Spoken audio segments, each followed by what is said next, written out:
तो भूल तो नहीं गए? कितने दिन में भूल गए? पहचानी पहचानी सी लग रही शक्ल, ऐसा तो नहीं लग रहा पिछले जन्म में मिले थे। My name is doctor Rishabh Choubey. Audio video clear है? जल्दी से मुझे बताओ, ऑडियो और वीडियो दोनों क्लियर है?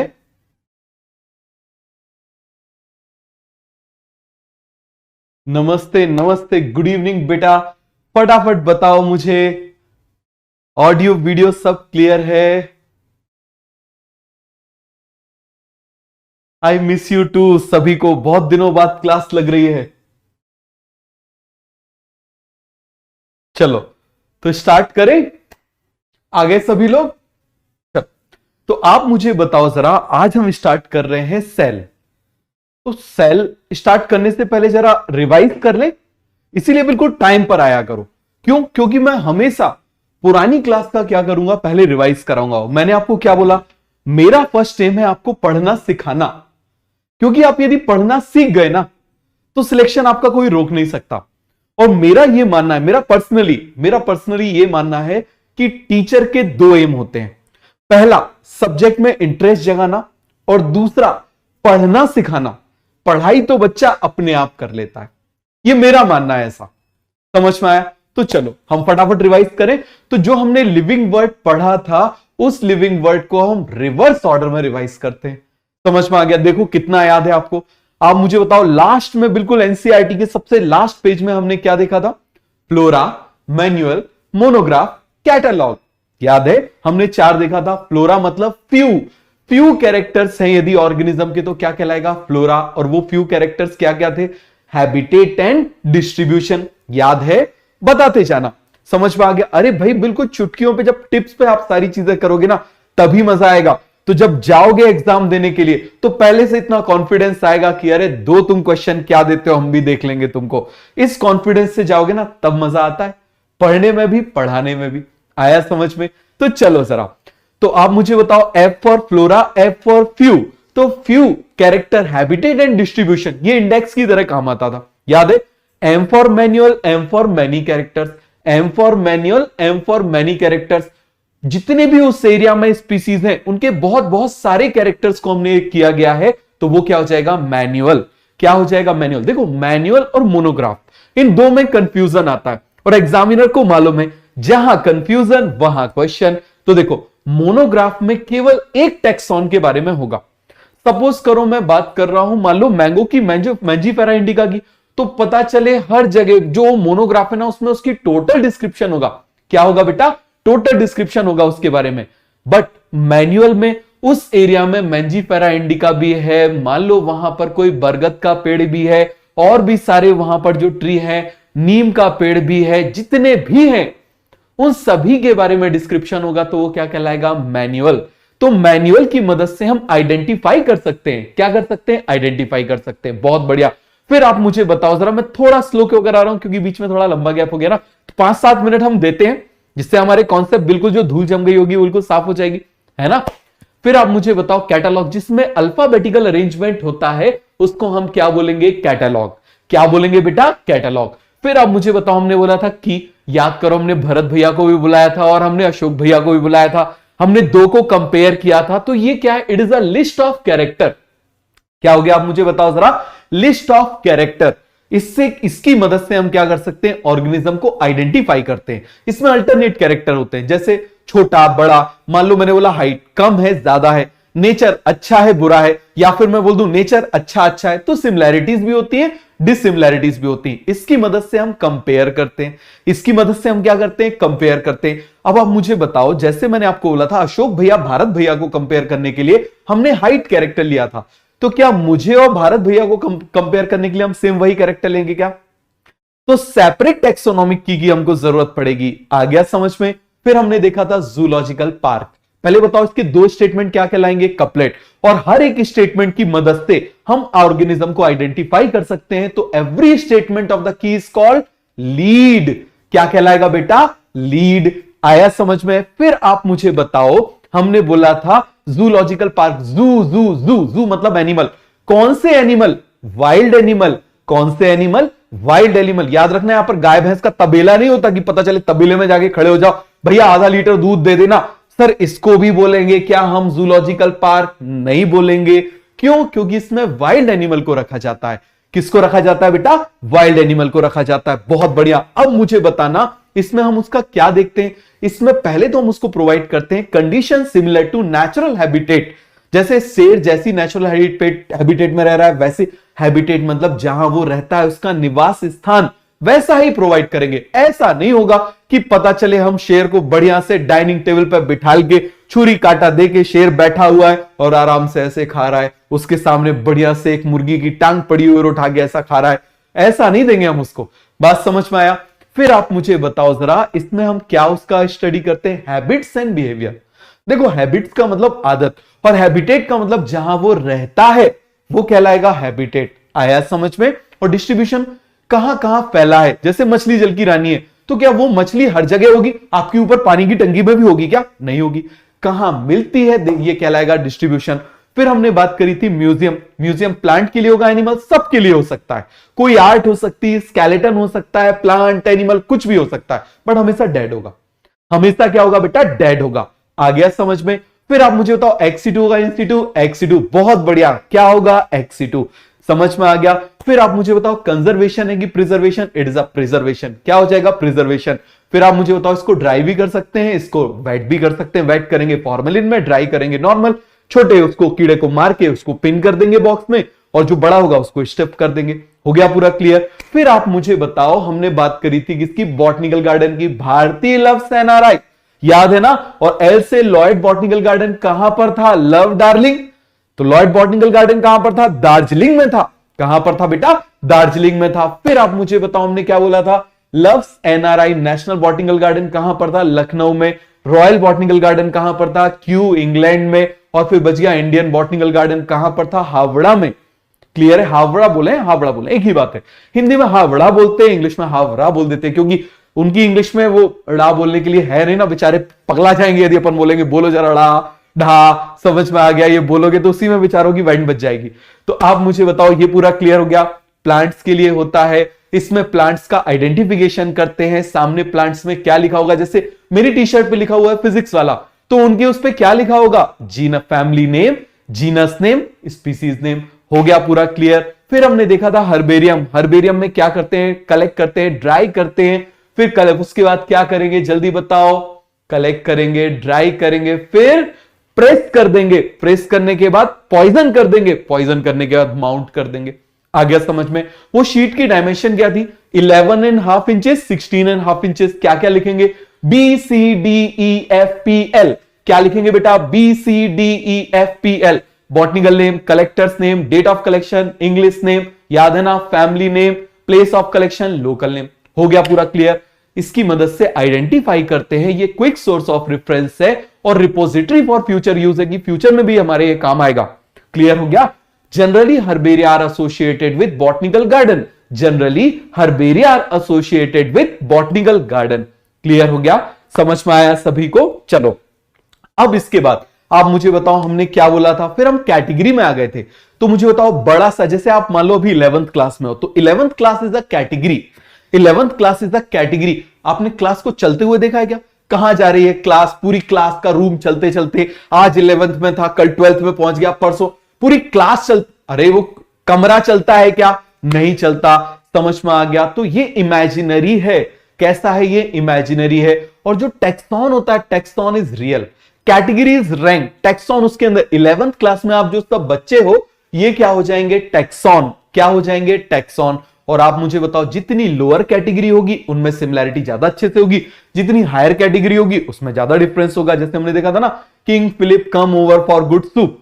तो आप मुझे बताओ, डॉग कैट के बीच में सिमिलैरिटी ज्यादा है, ऊपर हम चले जाएं तो सिमिलैरिटी क्या होगी? कम। तो ऊपर की तरफ सिमिलैरिटी कम होगी। मैंने बोला एनिमल लेकर आओ, बता सकते हो क्या? नहीं बता सकते। लेकिन मैंने बोला डॉग लेकर आओ, तो आपको पता चल जाएगा। तो आप मुझे बताओ, ये क्या हो जाएगा बेटा?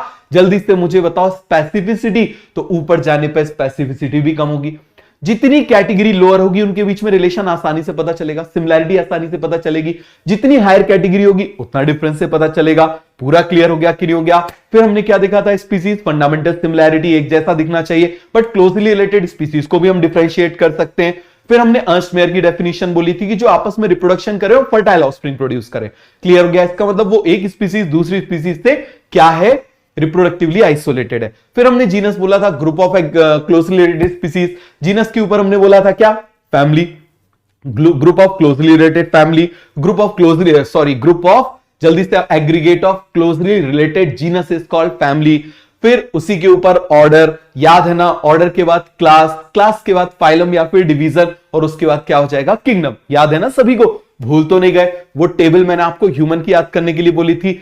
आज जाके आप हाउस फ्लाई वाली याद करोगे। किसकी याद करोगे? हाउस फ्लाई वाली याद करोगे। समझ में आ गया? पूरा कॉन्सेप्ट क्लियर हो गया कि नहीं हो गया? अरे किसने का क्वेश्चन नहीं आया? डिप्टेरा वाला क्वेश्चन तो आया था बेटा, हाउस फ्लाई का, चेक करो जरा। समझ में आ गया? हो गया पूरा का पूरा कॉन्सेप्ट क्लियर? किसी को इसमें डाउट तो नहीं है? चलो फिर आप मुझे बताओ, लिविंग की कैटेगरी से आपको मालूम है ग्रॉस एमआरओ, क्या हो जाएगा, ग्रॉस एंड एमआरओ। तो सभी को पूरा का पूरा याद हो गया ना? क्लियर है? किसी को कोई डाउट तो नहीं? तो आ जाए इस चैप्टर में। चलो अब देखो जरा ध्यान से, यहां पर समझना, हम बात कर रहे हैं सेल की। आखिर ये सेल वर्ड आया कहां से, दिखता कहां से है? क्लियर हो गया? कैसा होता है आप इसको समझो। देखो हमको 11 मिनट्स लगे और 11 मिनट्स में हमारा पूरा चैप्टर कंप्लीट हो गया। समझ में आ गया? तो हमको जैसे जैसे हम जल्दी जल्दी रिवाइज करेंगे ना, एक एक चैप्टर एक एक मिनट में आएगा, और जब एक एक मिनट में आएगा ना तभी मजा आएगा। आया समझ में? पूरा क्लियर हुआ कि नहीं हुआ? चलो और एक और चीज, एक कोशिश करो, देखो वैसे तो मेरी आदत है आप कुछ भी लिखोगे मुझे दिखेगा वही जो मेरे काम की चीज है। आप अच्छा लिखो तो भी, आप बुरा लिखो तो भी मुझे वही दिखेगा जो काम का है। हाँ लेकिन एक चीज आप मेरी बहुत अच्छे से समझना, मैं आपको एज अ एल्डर मैं आपको समझा रहा हूं। अब जो भी समझो, एल्डर ब्रदर से आप समझ लो, टीचर समझ लो, गाइड से समझ लो, मैं आपको समझाऊंगा कि आप यदि काम की चीजें लिखोगे ना तो आप मुझसे कनेक्टेड रहोगे तो फ्यूचर आपका बनेगा। समझ में आ गया? दूसरी चीज, अब इससे क्या होगा, फालतू की चीजें यदि मान लो आप लिखोगे तो उससे नुकसान क्या होगा कि वो बच्चे जो एक्चुअल में पढ़ना चाहते हैं ना वो डिस्टर्ब होंगे। और एक चीज हमेशा मेरी याद रखना, चाहे सब कुछ भूल जाओ, पूरी लाइफ में याद रखना, आप जो यूनिवर्स को देते हो वो बिलियन टाइम्स लौट के आता है, कई गुना लौट के आता है। तो आपकी वजह से यदि किसी बच्चे को डिस्टर्बेंस हो रहा है तो समझ लेना यूनिवर्स आपकी तरफ बहुत बड़ी आर्मी भेज रहा है आपको डिस्टर्ब करने के लिए। यही वो सारी चीजें होती हैं जो लक और ये सारी चीजें बनाती हैं। कुछ लोग कम पढ़ के भी अच्छे सिलेक्ट हो जाते हैं, उनका लक काम आ जाता है कि जो पढ़ा था वही आ गया। यही सब गुड लक और बैड लक होता है। तो इसलिए कोशिश करो आपकी वजह से कभी भी कोई दिक्कत ना हो। समझ में आ गया? मैं देखूंगा वही जो मेरे काम का है। हो गया पूरा का पूरा कॉन्सेप्ट क्लियर? आ जाए। चलो तो हमने बात करी सेल की। तो देखो जरा, ऐसे ही एक साइंटिस्ट था, बहुत फेमस साइंटिस्ट था, रॉबर्ट हुक। कौन था? Robert hook. समझना जरा। अब वो जो रॉबर्ट हुक था तो वो ऐसे इंग्लैंड में घूम रहा था, तो उसने एक जेल देखी और जेल का नाम था सेल्यूलर जेल। हमारे इंडिया में भी सेल्यूलर जेल है। आपको मालूम है उस सेल्यूलर जेल का नाम हिंदी में क्या बोलते हैं? उसको काला पानी। क्या बोलते हैं? काला पानी। जो भी अपने प्रिजनर, जो अपने मतलब फ्रीडम फाइटर्स होते थे, स्वतंत्रता सेनानी होते थे, उनको परेशान करने के लिए, बहुत ज्यादा उनको कड़ी यातनाएं देने के लिए उस जेल में डाल दिया जाता था। ठीक है, बहुत छोटे छोटे उसमें कमरे होते थे, बहुत छोटे छोटे कमरे होते थे। ऐसा ही जो चर्च होते हैं ना, चर्च में जो प्रीस्ट रहते हैं उनके भी ऐसे छोटे छोटे कमरे होते थे रहने के लिए, क्योंकि पूरे टाइम तो उनको मेडिटेशन करना है या पूजा करना है तो बाहर ही रहेंगे, तो उनके छोटे छोटे कमरे हुआ करते थे। तो अब जरा ध्यान दो आप, तो ऐसा इस तरीके से दिखता हुआ ये हमारे इंडिया का ही काला पानी जेल है। इसका नाम है सेल्यूलर जेल। क्या नाम है बेटा इसका? Cellular jail. और एक चीज और याद रखना, जो टॉपिक मैं आपको पढ़ाने वाला हूं ना वो कभी पढ़ के मत आओ, कभी भी पढ़ के मत आओ। आप बोलोगे सर ये क्या है, अभी तक तो हमने सुना है कि जो पढ़ाने वाले हैं जो उसको हमेशा पढ़ के आओ। हमेशा टीचर ने ये बोला, जो करते आए वही करोगे तो रिजल्ट भी वही होगा ना। हमको कुछ एक्स्ट्रा ऑर्डिनरी पाना है तो एक्स्ट्रा ऑर्डिनरी करना पड़ेगा। समझ में आ गया? क्यों? देखो आप यदि कुछ पहले से पढ़ के आओगे ना तो दिक्कत क्या होगी, आपके दिमाग में वो चीजें चलेगी। और यदि बिल्कुल खाली, बिल्कुल जो मैं पढ़ाने वाला हूं ना उसको कभी मत पढ़ के आओ, जो पहले पढ़ा दिया उसको पढ़ के आओ। आप फिर देखो कम मेहनत में आपके दिमाग में, मैंने आपको बोला ना बायोलॉजी आप भूलना भी चाहोगे ना, कितनी भी कोशिश करोगे। समझ में आ गया? बायोलॉजी वैसा तो नहीं है कि तुझे कभी भूला कभी याद किया।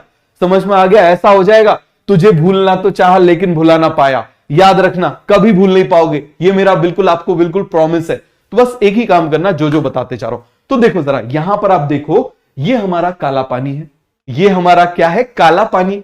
अब ये सी को हम बोल देते हैं cellular jail. That entire jail is cellular jail. देखो इसमें छोटे छोटे कमरे बने हुए, ये छोटे छोटे छोटे छोटे कमरे बने हुए हैं और आपको मालूम है इन कमरों को हम क्या बोलते हैं बेटा? इन कमरों को हम बोलते हैं सेल्यूला। क्या बोल देते हैं बेटा? सेल्यूला। समझ में आ गया? तो देखो जरा, जैसे आपको दिखाई दे रहा है, आप देखो जरा, ये मैंने बोला ये क्लियर है। दूसरी तरफ आप देखो जरा, यहां पर ये, तो देखो जरा, इनको हम क्या बोलेंगे? They are called as सेल्यूला। क्या बोलेंगे बेटा हम इसको? सेल्यूला। क्या बोलेंगे? सेल्यूला। दिखाई दे रहा है क्या? हाँ दिखाई दे रहा है ना। चलो व्हाइट में व्हाइट लिखा गया, कोई बात नहीं, फिर से लिख दूं क्या? चलो इसको फिर से दूसरे कलर से बना देता हूं।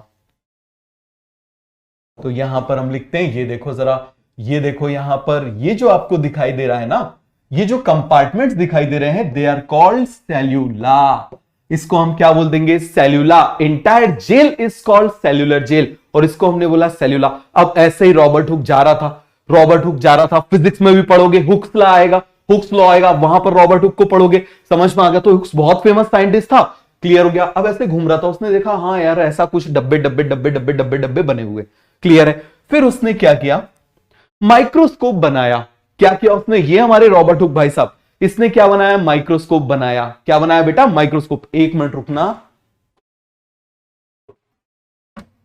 हाँ एसी बंद था एक्चुअली। चलो, तो ये पूरा क्लियर हुआ कि नहीं हुआ? आप मुझे जल्दी से बताओ।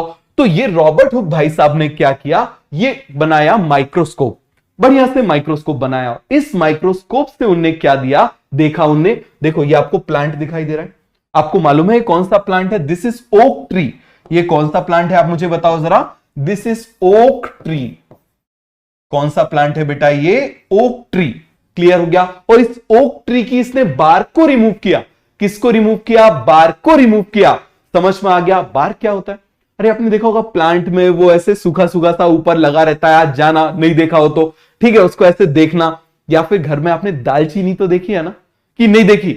आज जाना किचन में, मम्मी से बोलना कि बोलना वो दालचीनी मुझे दिखा दो। तो जो दालचीनी होती है ना, वो भी बार्क है, वो भी क्या है? बार्क है। तो देखो कैसी ड्राई ड्राई सूखी सूखी सी होती है, बट दैट दालचीनी जो होती है ना, वो rich source of vitamin B12, rich source of calcium, rich source of iron, इसीलिए हमारे मसाले में डलती है। समझ में आ गया? गरम मसाले में डलती है। आप मम्मा से पूछना, ऐसे बढ़िया से दालचीनी जो होती है उसको निकालना, वो बार्क रहती है। तो ऐसे इसकी बार्क निकाली, ओक ट्री की क्या निकाली बेटा? बार्क निकाली। और बार्क निकालने के बाद तो देखो जरा, यहां से उसने रिमूव, आपको देखो ये जगह दिखाई दे रही है, इस जगह से क्या रिमूव किया उसने? बार्क रिमूव किया। क्या रिमूव करी आप मुझे बताओ? Remove bark, remove bark from oak tree. और ये जो बार्क होती है ना, ये एक्चुअली डेड हो चुकी होती है। कैसी हो चुकी होती है? डेड हो चुकी है। तो अब आप मुझे बताओ, जब ये भाई साहब, जैसे आप किचन में जाके, एक बार समझना, आप किचन में जाके दालचीनी को देख रहे हो, दालचीनी जैसे लकड़ी सी रहती है, उसको आप देख रहे हो, तो लिविंग है कि डेड है? वो डेड है। क्या है बेटा? वो डेड है। तो यहां पर आप मुझे बताओ जरा, अच्छे से समझो, तो यहां पर ये भी क्या हो जाएगी? बार्क क्या हो जाएगी? Dead part of the plant. बताओ जरा क्या हो जाएगा? जल्दी से आप मुझे बताओ। It would be dead part of the plant. क्या हो जाएगा? Dead part of plant. क्यों होती है? आप प्लांट एनाटॉमी पढ़ोगे। Dead part of plant. आ गया समझ में? पूरा कॉन्सेप्ट आपको क्लियर हुआ कि नहीं हुआ? तो आप मुझे बताओ, इसकी उसने क्या करी? पतली पतली पतली पतली स्लाइसेस बनाई। क्यों? माइक्रोस्कोप से देखना है, तो एक छोटी सी उस पर हमको बिल्कुल पतली सी स्लाइड, माइक्रोस्कोप मतलब छोटी चीजें देखने वाला, और बड़ा सा तो हमको वैसे ही दिख रहा है, तो हमको उसके अंदर की चीज देखना है। तो उसकी पतली सी, बिल्कुल पतली, मतलब पतली स्लाइस का मतलब क्या हो गया? बिल्कुल इस तरीके से उसने निकाल दिया, जैसे आपकी स्किन निकल जाती है ना कई बार, जैसे ओनियन का आपने देखा होगा, उसकी ओनियन की पील ऐसे निकल जाती है, ऐसे बिल्कुल पतली सी स्लाइस बनाई। क्या बनाई उसने? पतली सी स्लाइस बनाई। और स्लाइस बना के उसको माइक्रोस्कोप से देखा। जब माइक्रोस्कोप से देखा तो उसको क्या दिखा? डब्बे डब्बे डब्बे डब्बे। देखो जरा, ये दिखेगी नहीं दिखे? डब्बे डब्बे डब्बे डब्बे दिखाई दे रहे हैं। ये देखो कंपार्टमेंट कंपार्टमेंट कंपार्टमेंट कंपार्टमेंट। और ऐसे कंपार्टमेंट कंपार्टमेंट उसने कहां देखे थे? उसको याद आया कि यार ये तो मैंने कहीं सेल्यूलर जेल में देखे थे। समझ में आया? तो आप देखो जरा, फिर से देखो, आप जरा फिर से आ जाओ यहां पर, देखो जरा, डब्बे डब्बे डब्बे डब्बे डब्बे डब्बे दिख रहे हैं ना? तो यहां पर उसने क्या किया? इसमें भी उसको क्या दिखाई दे रहे हैं? आप देखना जरा, ये देखो जरा, ये डब्बे डब्बे, ये सारे डब्बे डब्बे आपको बॉक्सेस बॉक्सेस दिखाई दे रहे हैं। तो इस वजह से उसने क्या बोल दिया? आप मुझे बताओ जरा, इसको क्या बोल दिया? सेल। तो ये सेल वर्ड किससे बना हुआ है? सेल्यूला से। किससे बना हुआ है बेटा? सेल्यूला से। पूरा कॉन्सेप्ट क्लियर हो गया कि नहीं हो गया? जल्दी से आप मुझे बताओ। तो उसने, अब मुझे बताना ये क्या है, ये बार्क है, ये बार्क को देख रहा है ना। तो आप मुझे बताओ, Robert Hooke has discovered dead cell, उसने डेड सेल को डिस्कवर किया या लिविंग सेल को? पहले उसने देखा किसको? उसने देखा बार्क को। बार्क डेड है लिविंग है? डेड है। आराम से समझना, बार्क लिविंग है या डेड है? डेड है। तो मुझे बताओ जरा, जब डेड को देख रहा है तो डेड को देख रहा है तो डेड को ही डिस्कवर करेगा ना, इसमें थोड़ी ऐसा थोड़ी कि कोई प्रकट हो जाएगा।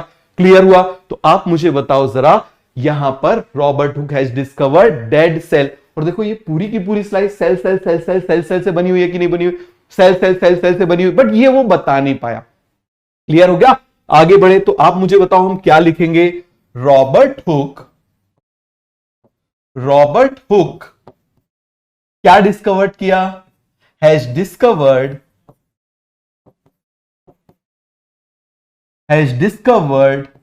Dead cell. क्या डिस्कवर किया उसने? Dead cell. समझ में आ गया बेटा? क्या डिस्कवर किया? Dead cell. क्लियर है? आगे बढ़े चलो। अब देखना जरा, फिर आए हमारे कौन? Lumen hook. कौन आए? Lumen hook. अरे सब छोड़ो, न्यूटन का नाम तो सुना भैया, न्यूटन दादा का नाम सुना है कि नहीं सुना? साइंस के स्टूडेंट हो, न्यूटन दादा का नाम तो आपने सुना ही होगा। रॉबर्ट हुक और न्यूटन दादा की बहुत जम के लड़ाई चलती थी। समझ में आ गया? दोनों एक दूसरे के एंटी थे। तो यहां मत बना देना बायोलॉजी को फिजिक्स का एंटी। फिजिक्स भी पढ़नी है, बायोलॉजी भी पढ़नी है। बात समझ में आ गया? तो ये पूरा कॉन्सेप्ट क्लियर हो गया कि नहीं हो गया? तो रॉबर्ट हुक जो है वो आप मुझे बताइए, बायोलॉजिस्ट भी थे, फिजिशियन भी थे, इवन आर्किटेक्ट भी थे, बहुत सारी चीजें थी। ठीक है, तो देखो जरा, अब आ गए ल्यूमन हुक। कौन आ गए? Lumen hook. तो देखो जरा, इसकी स्पेलिंग अच्छे से देख लो, LEUWENHOEK। अब इसको मैं आपके समझने के लिए, ध्यान देना, आपके समझने के लिए मैं कुछ इसको इस तरीके से लिखूंगा। देखो जरा, रॉबर्ट हुक ने क्या डिस्कवर किया था? Robert Hooke has discovered dead cell. तो आप मुझे बताओ जरा, Leeuwenhoek, Robert Hooke, Leeuwenhoek, living Hooke. हम इसको इस तरीके से देखेंगे। क्या देखेंगे हम इसको? Living hook. एल ऐसे लिख दूं, एल, इसकी स्पेलिंग में HOEK ऐसे लिख देते हैं, HOEK है तो हुक ही। क्लियर है? कुछ भी बोलो, हुक तो हुक ही रहेगा। अब आप मुझे बताना, ल्यूमन हुक क्या रिप्रेजेंट कर रहा है? लिविंग। क्या रिप्रेजेंट कर रहा है? लिविंग। तो मुझे बताओ, कभी भूलोगे क्या? जल्दी से मुझे बताओ, ल्यूमन हुक ने क्या डिस्कवर किया? रॉबर्ट हुक ने डेड डिस्कवर किया। तो ल्यूमन हुक ने, लिविंग हुक ने क्या डिस्कवर किया? Living cell. क्या डिस्कवर किया बेटा? He has discovered living cell.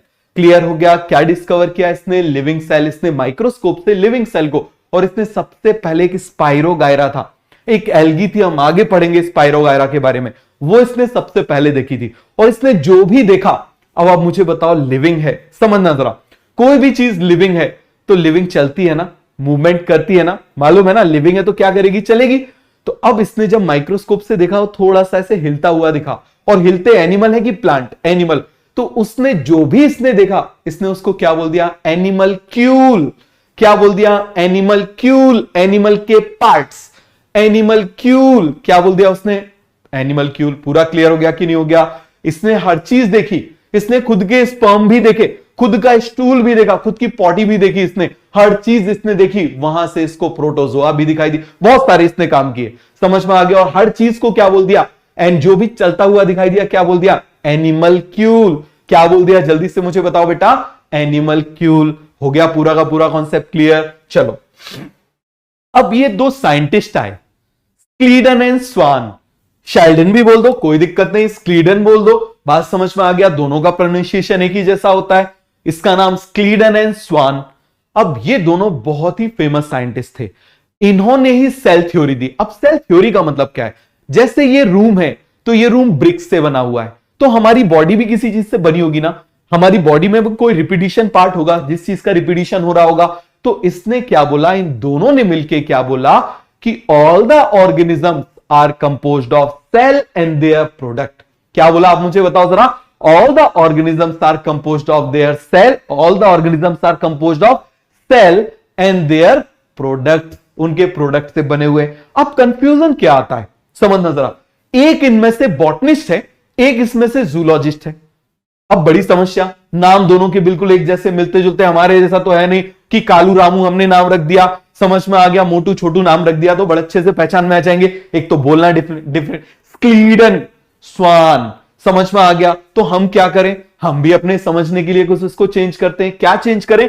स्वान। देखो जरा, स्वान, स्वान ऐसा दिखता है ना, स्वान एक, ये इसका भी बर्ड का भी नाम है ना। तो आप मुझे बताओ जरा, स्वान एनिमल होता है, स्वान क्या है? एनिमल। बताओ जरा, ये भी क्या है? स्वान है। ये भी क्या है? स्वान है। और आप जानते हो ऐसे स्वान लिखते हैं ना, स्वान स्वान, हो गया कि नहीं? तो आप मुझे बताना जरा, ये स्वान, बताओ जरा क्या हो जाएगा? एनिमल। बताओ जरा, एनिमल। तो इसका मतलब ये जो स्वान भाई साहब है, ये स्वान भाई साहब क्या हो जाएंगे? He is zoologist. क्या हो जाएंगे ये? जूलॉजिस्ट। आ गया समझ में? क्या हो जाएंगे? जूलॉजिस्ट। तो अकेला बच गया कौन? वही घास फूस वाला, क्या नाम, क्या हो जाएगा ये? Botanist. He is the botanist. आ गया समझ में बेटा? क्या हो जाएगा ये? बॉटनिस्ट। पूरा क्लियर हुआ या नहीं हुआ? जल्दी से आप मुझे बताओ। तो किसने सेल थ्योरी दी थी? स्क्लीडन एंड स्वान ने। किसने दी थी? मेरे साथ बोलो जरा, स्क्लीडन एंड स्वान। क्लियर हो गया? किसने दी थी? स्क्लीडन एंड स्वान। समझ में आया? आप बिल्कुल उसको स्क्रीन को देखा करो, ठीक है? बिल्कुल ये सोचो मैं सामने बैठा हुआ हूं, बिल्कुल। और ये आपको जो क्वेश्चन में डाउट आता है ना, आप उस पर टाइप कर दिया करो, लेकिन आराम से बढ़िया से सुना करो। और जब मैं पढ़ाता हूं ना, उस समय लिखा मत करा करो, ठीक है? बिल्कुल भी उस समय मत लिखो। आप लिखोगे तो आपके ब्रेन का मैक्सिमम पोर्शन लिखने में इन्वॉल्व होगा। उस समय सुनने की कोशिश करो, आपका रिटेंशन ज्यादा होगा। क्यों?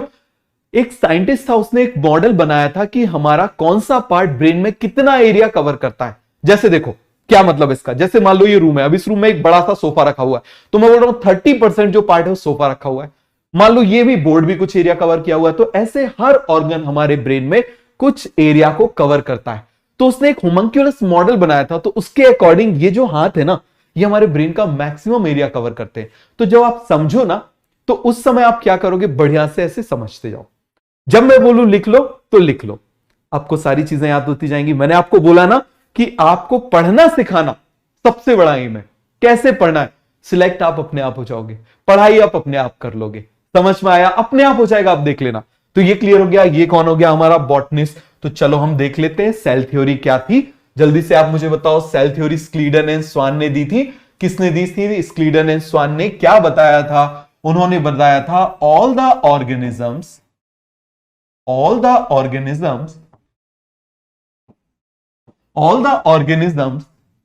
are composed of cell and their product. और आप बचपन से सेल पढ़ते आए हो। सेल क्या होता है? Fundamental unit of life, basic functional unit of life. अभी हम समझेंगे उसी के बारे में, आप पढ़ते आए हो ना। तो ये स्टेटमेंट इन दोनों ने बोला, तो ये क्या हो गई? Cell theory. क्या हो गई बेटा? Cell theory. आ गया समझ में? अब समझना जरा। अब जैसे एक वो पैराडॉक्स था ना कि मुर्गी पहले आई कि अंडा पहले आया, था कि नहीं? तो इसी तरीके से हमने बोल तो दिया कि भैया सब बने हुए सेल से। जैसे मान लो यहां पर हम मान लो ऑर्गेनिज्म, या मान लो ये मैं एक दीवार बनाता हूं। ये देखो जरा, ये मैंने एक वॉल बना दी। तो वॉल आप मुझे बताओ किससे बनी होगी? ब्रिक्स से बनी होगी। इस तरीके से ब्रिक्स से बनी होगी ना? बताओ जरा, इस तरीके से ब्रिक्स से बनी होगी। ये हमने बना दिया। देखो जरा, इस तरीके से ब्रिक्स से बनी हुई है। ये हमने बना दिया, ब्रिक्स से बनी हुई है। पूरा क्लियर हो गया? तो आप मुझे बताओ जरा, दैट इंटायर यूनिट, सपोज करो ये एनिमल है, तो ये इसकी जो फंडामेंटल यूनिट है, जो सिंगल ऐसी रिपीटिशन यूनिट है, ये क्या हो जाएगी? सेल। क्या हो जाएगी? आप मुझे जल्दी से बताओ बेटा, क्या हो जाएगी? सेल। पूरा कॉन्सेप्ट क्लियर हो गया कि नहीं हो गया? चलो, अब ये नहीं पता चला कि आखिर ये सेल कहां से आया। हमने बोल तो दिया कि भैया सब बने हुए हैं सेल से, लेकिन ये सेल आया कहां से? अपने आप प्रकट हो गया क्या? कि खाली जगह देखी तो सोचा चलो यहां प्रकट हो जाते हैं, कहीं ना कहीं से तो आएगा ना। तो बताओ जरा, यहां पर एक नया साइंटिस्ट आया, उसका नाम क्या था? Rudolf Virchow. क्या नाम था? Rudolf Virchow. बोलो रुडोल्फ वर्च्यू, बोलो, एक ही बात है। समझ में आ गया? उसने बोला कि जो ये नए सेल है ना, ये पुराने सेल से आ रहे हैं। All cell comes from pre existing cell. क्या बोला बेटा उसने? All cell comes from pre existing cell. Clear हो गया? तो जल्दी से आप मुझे बताओ, क्या बोला उसने? All sales comes from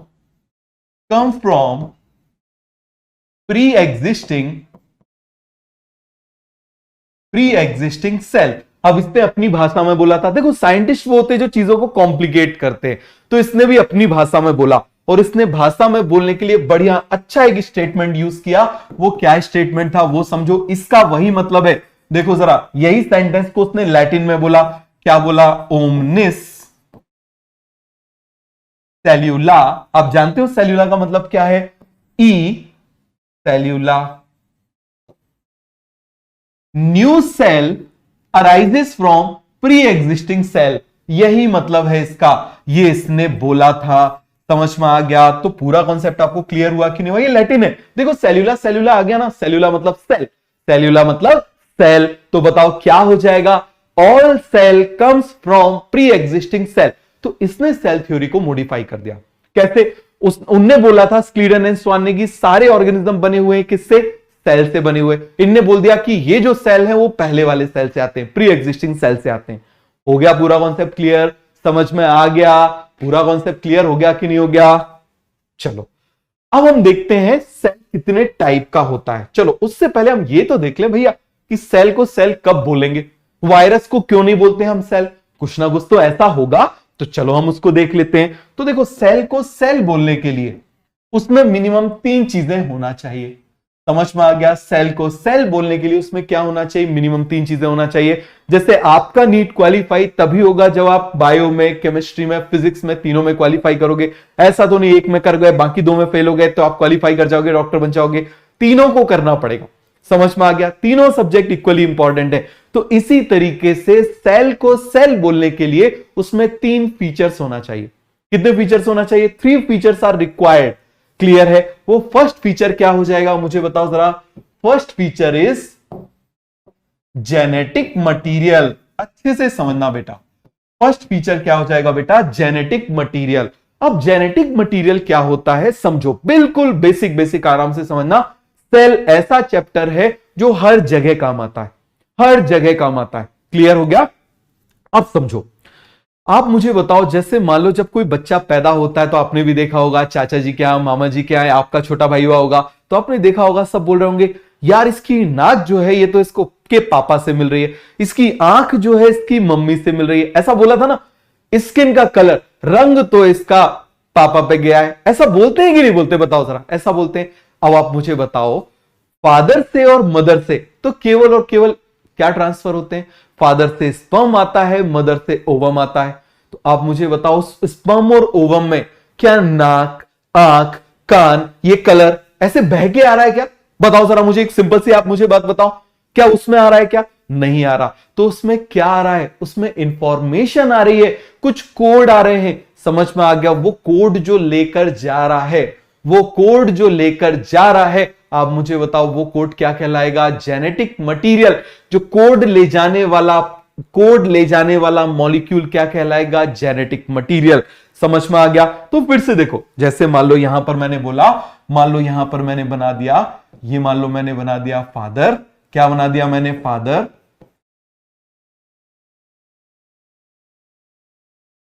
clear हो गया? यहां पर मैंने बना दिया मान लो मदर। आराम से समझो। क्लियर हो गया? कोई भी कॉन्सेप्ट में दिक्कत आए तो उसको टाइप किया करो।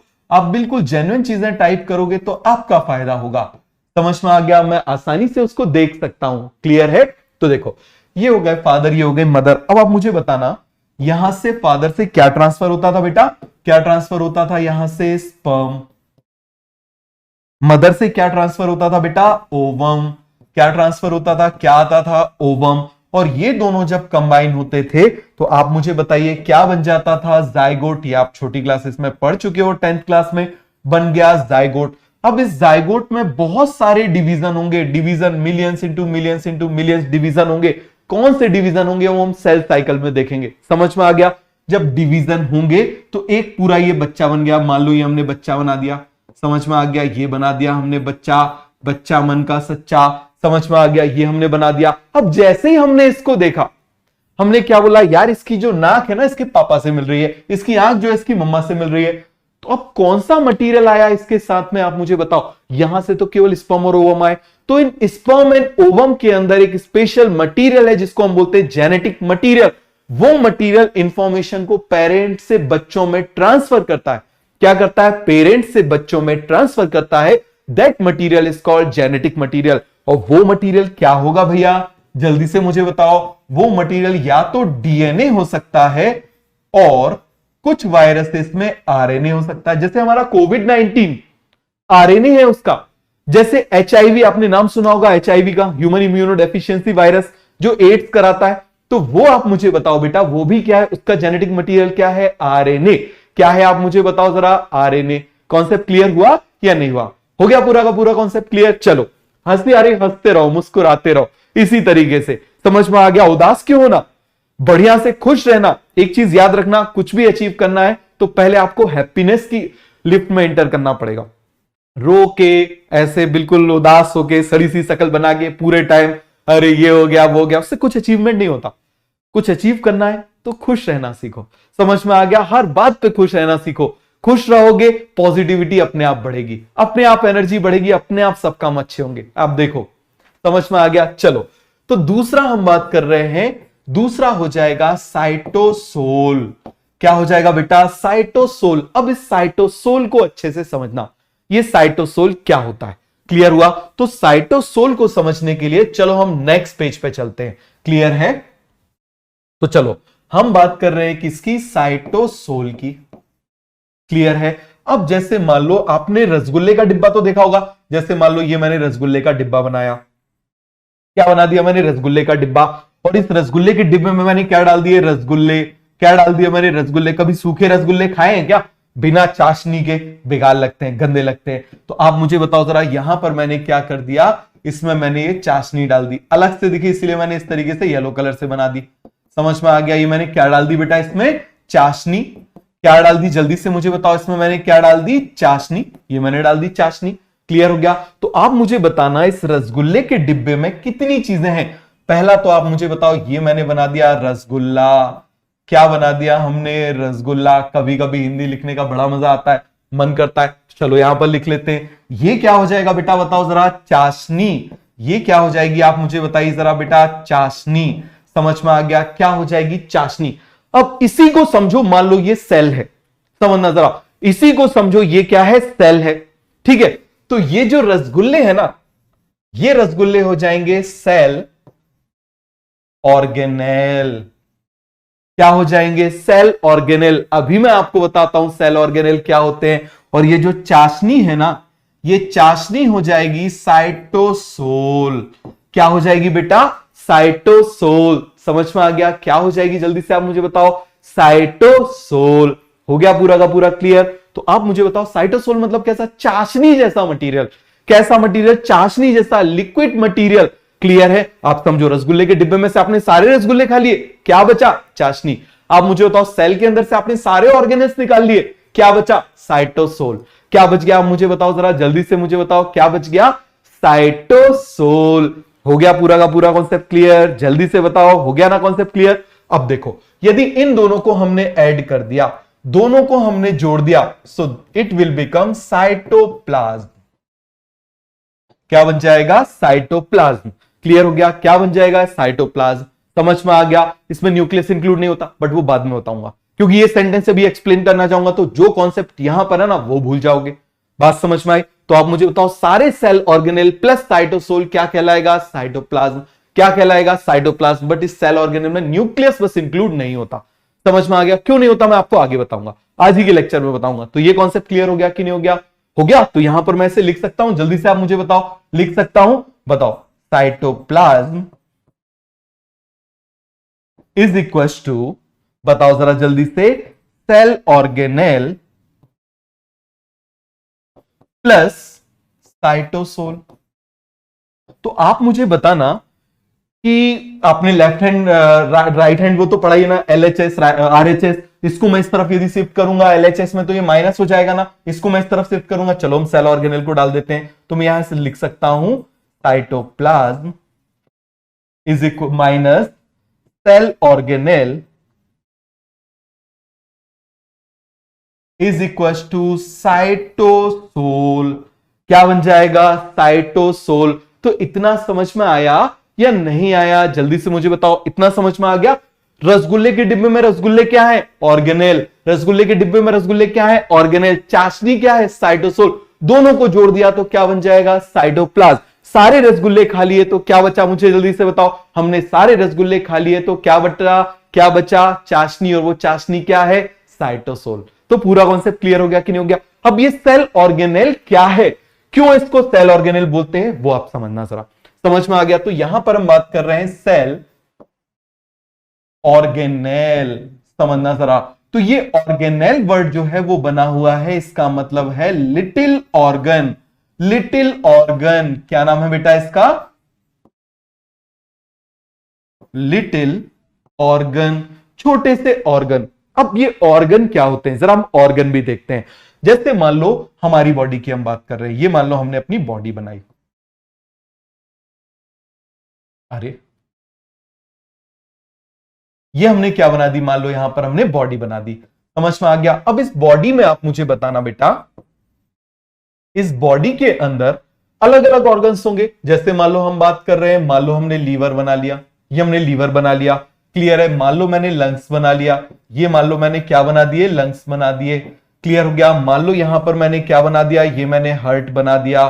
समझ में आ गया, क्या बना दिया मैंने यहां पर, मान लो ये हार्ट बना दिया इस तरीके से, क्लियर हो गया। क्या बना दिया बेटा मैंने यहां पर, हार्ट बना दिया, क्लियर हो गया। क्या बना दिया मैंने, हार्ट बना दिया। अब आप मुझे बताओ, मान लो और क्या बना दिया, मान लो मैंने ऐसे राजमा जैसी एक किडनी बना दी, क्लियर है। क्या बना दी मैंने, किडनी बना दी। चलो मैंने स्टमक भी बना दिया, ये मैंने स्टमक बना दिया।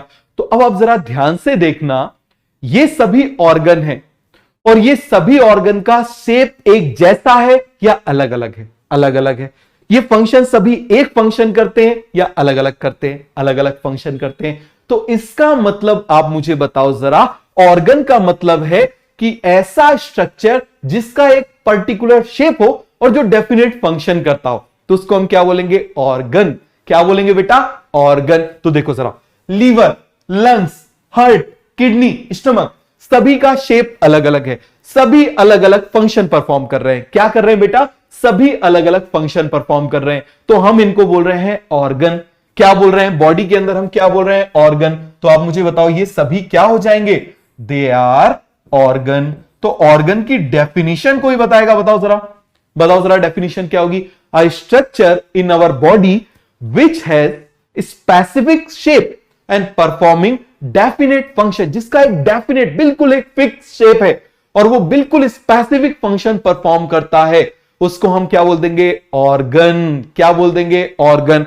अब आपको मालूम है, अभी मैंने आपको बताया था कि बॉडी जो है वो किससे बनी हुई होगी, सेल से बनी होगी। इसका बिल्कुल बेसिक यूनिट ये मैंने बना दिया, सेल। आप मुझे बताओ, ये मैंने क्या बना दिया, सेल। अब इस सेल के अंदर भी क्या है, छोटे छोटे से स्ट्रक्चर है। क्या है बेटा, जल्दी से आप मुझे बताओ, छोटे छोटे से स्ट्रक्चर है। क्लियर हो गया। अब ये छोटे छोटे से स्ट्रक्चर है। जैसे मान लो मैंने न्यूक्लियस बना दिया, मान लो मैंने माइटोकॉन्ड्रिया बना दिया। क्या बना दिया मैंने, माइटोकॉन्ड्रिया बना दिया। समझ में आ गया, क्या बना दिया, माइटोकॉन्ड्रिया बना दिया। समझ में आया। देखो हम पढ़ेंगे एनसीईआरटी का ही, बट सीक्वेंस हमारा होगा। समझ में आ गया, सीक्वेंस हमारा होगा। अब जैसे एनसीईआरटी में स्टार्टिंग में प्रोकैरियोटिक सेल इतना डिस्क्राइब किया हुआ है, वो हम बाद में पढ़ेंगे। क्यों, यदि यहां पर पढ़ लेंगे तो वो आपके समझ में ही नहीं आएगा, तो हम पढ़ेंगे वहीं जहां वो आपको समझ में आएगा। क्लियर हो गया। चलो, तो अब आप मुझे बताना जरा, जैसे मान लो ये मैंने क्लोरोप्लास्ट बना दिया, तो इनमें भी आप देखो क्या है, स्पेशल शेप है and they are performing special function.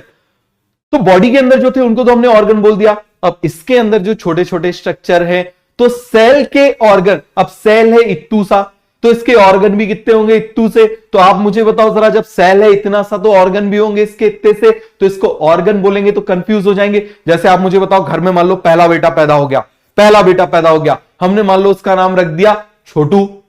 अब अगला बेटा फिर से पैदा हुआ तो हम क्या करें, छोटू पॉइंट टू, रिटर्न ऑफ छोटू, फिर आया छोटू। बताओ ऐसे नाम रखेंगे क्या, या फिर जूनियर छोटू ऐसे नाम रखेंगे, अपने ऐसे नाम नहीं रहते। तो कंफ्यूजन ना हो, तो इसीलिए हम इसको ऑर्गन ना बोल के, ये सेल के ऑर्गन है, इनको ऑर्गन ना बोल के हम क्या बोल देंगे, ऑर्गेनेल। क्या बोल देंगे आप मुझे बताओ जरा, जल्दी से मुझे बताओ, क्या बोल देंगे बेटा, ऑर्गेनेल। क्या बोल देंगे हम इसको, ऑर्गेनेल। तो ऑर्गेनेल क्या हो जाएंगे, ऑर्गेनेल वो होंगे जिनमें एक डेफिनेट शेप है और स्पेसिफिक फंक्शन परफॉर्म करते हैं, तो उसको हम क्या बोल देंगे, ऑर्गेनेल। और यही वो रसगुल्ले हैं, यही वो क्या है, रसगुल्ले। इन्हीं रसगुल्ले को खा लो तो क्या बचेगी, चाशनी। इन्हीं को खा लो तो क्या बचेगी, चाशनी। तो चलो हम देखते हैं तो सेल किस किस से मिलकर बना हुआ है। अभी हमने देखा, सबसे पहला आप मुझे बताओ, सेल को सेल बोलने के लिए पहला हो जाएगा, बताओ जल्दी से, जेनेटिक मटेरियल। क्या हो जाएगा, जेनेटिक मटेरियल। Second, cytosol. क्या हो जाएगा, जल्दी से मुझे बताओ बेटा, साइटोसोल। थर्ड आप मुझे बताओ क्या हो जाएगा, साइटोसोल क्या है, it is a jelly like substance. ये क्या है बेटा, जेली लाइक सब्सटेंस। आपने एंजाइम पढ़ लिया ना, सेल के मैक्सिमम एंजाइम इसी में होते हैं, साइटोसोल में होते हैं। समझ में आ गया, जेली लाइक सब्सटेंस। इसके अंदर काफी सारे एंजाइम्स होते हैं। क्या होते हैं बेटा, काफी सारे इसके अंदर एंजाइम्स होते हैं। हो गया पूरा क्लियर। अब थर्ड है, आप मुझे बताओ, रसगुल्ले के डिब्बे मैंने दी, रसगुल्ले की बाउंड्री नहीं होगी, वो डिब्बा नहीं होगा, तो रसगुल्ले तो गिर जाएंगे ना। तो यहां पर क्या सेल की चीजों को हम गिर जाने दे, बह जाने दे, बोले बहने दे बहने दे, ऐसा थोड़ी करेंगे, बताओ जरा। तो पता चले इंसान खड़ा था, थोड़ी देर में बह गया, बताओ जरा, ऐसा थोड़ी हमको करना है। आपने वो देखा है ना, वो मूवी आई थी एंड गेम, एंड गेम में एकदम से वैसे जैसे वो थैनोस चुटकी बनाता है, सब उड़ जाते हैं। तो ऐसे थोड़ी हमको उड़ जाना है कि पता चले हमने बोला सेल जो है वो बह जाने दे तो बह गया सेल। तो हमको क्या करना है बेटा, हमको इसको बाउंड्री में रखना है, हमको इसको लिमिट में रखना है। समझ में आ गया। और उसके लिए हमको जरूरत पड़ेगी प्रोटेक्टिव बैरियर की। किसकी जरूरत पड़ेगी, प्रोटेक्टिव बैरियर की। किसकी जरूरत पड़ेगी बेटा, जल्दी से आप मुझे बताओ, प्रोटेक्टिव बैरियर की। इसी प्रोटेक्टिव बैरियर को, और ये सेल की प्रोटेक्टिव बैरियर है, ये सेल की प्रोटेक्टिव बैरियर है, तो इसी प्रोटेक्टिव बैरियर को हम क्या बोल देते हैं, we can call this cell membrane और प्लाज्मा मेम्ब्रेन। क्या बोलेंगे बेटा हम इसको, प्लाज्मा मेम्ब्रेन। समझ में आ गया, क्या बोलेंगे जल्दी से आप मुझे बताओ जरा, प्लाज्मा मेम्ब्रेन। क्लियर हो गया, समझ में आया कि नहीं आया, जल्दी से मुझे बताओ। अब मुझे बताना, इस प्लाज्मा मेम्ब्रेन के अंदर, चलो हमने इसको बचा तो लिया कि भाई जो अंदर की चीज है उसको हमने एक जगह रख लिया। क्या इस प्लाज्मा मेम्ब्रेन को हम बिल्कुल वैसे कर दें क्या, जब मन पड़े आ जाओ, जब मन पड़े चले जाओ। समझ में आ गया, बिल्कुल आप मुझे बताओ जरा, ऐसा थोड़ी करेंगे कि बिल्कुल हमने धर्मशाला बना दी, जब जिसका मन पड़े वो अंदर आ जाए, जिसका मन पड़े बाहर चला जाए। तो पता चले हमारे लीवर के सेल जो है उससे निकल के किडनी में जुड़ गए, किडनी के सेल जुड़ के पता चले हमारे कहां पर टंग में जुड़ गए, पता चले टंग के जो सेल है वो आंख में जुड़ गए। तो आप मुझे बताओ जरा, इमेजिन करो आंख में ऐसा ऐसा जरा हो रहा है, समझ करो जरा कैसा लगेगा। तो यहां पर हमको क्या करना है, हमने कन्फाइन तो रख लिया, बट कन्फाइन रखने के साथ में हमको उसकी आइडेंटिटी को भी मेंटेन करना है। तो जब आइडेंटिटी को मेंटेन करना है तो हम क्या करें, इसको सिलेक्टिव परमिएबल बनाए या सेमी परमिएबल बनाए। अब समझना जरा दोनों वर्ड का मतलब क्या है। What do you mean by semi permeable, what do you mean by selective permeable. समझ में आ गया, समझना जरा। तो हम चलो नेक्स्ट उसमें देखते हैं।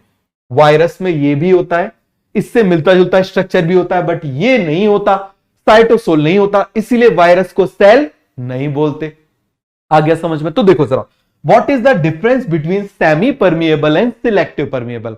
समझ में आ गया, what is the difference between semi and selective permeable. देखो जरा, जैसे मान लो ये आपका स्कूल है, समझना जरा, ये आपका स्कूल है, ये हमने दो बना दिए, ये क्या है आपका स्कूल। मान लो हम स्कूल का नाम कुछ भी रख लेते हैं, मान लो हमने स्कूल का नाम रख लिया, ये भी कौन सा है, डीपीएस, दिल्ली पब्लिक स्कूल, मान लो हमने यहां पर रख दिया, मान लो यहां पर भी हमने क्या रख दिया, मान लो दिल्ली पब्लिक स्कूल, हमने स्कूल का नाम रख दिया, कोई भी स्कूल।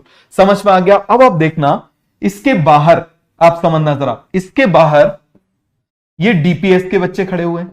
कौन से बच्चे खड़े हुए हैं, डीपीएस के बच्चे खड़े हुए हैं। समझ में आ गया, ये मैंने बना दिया कौन से बच्चे खड़े हुए हैं, डीपीएस के। ये मैंने बना दिया कौन से बच्चे खड़े हुए हैं, डीपीएस के। यहां पर भी मैंने बना दिया कौन से बच्चे खड़े हुए हैं, डीपीएस की ड्रेस पहन के ये खड़े हुए हैं बच्चे, ये खड़े हुए हैं बच्चे। क्लियर हो गया। और पता चले दूसरी जगह के भी बच्चे खड़े हुए हैं, देखो जरा, ये बच्चे खड़े हुए हैं दूसरी जगह के।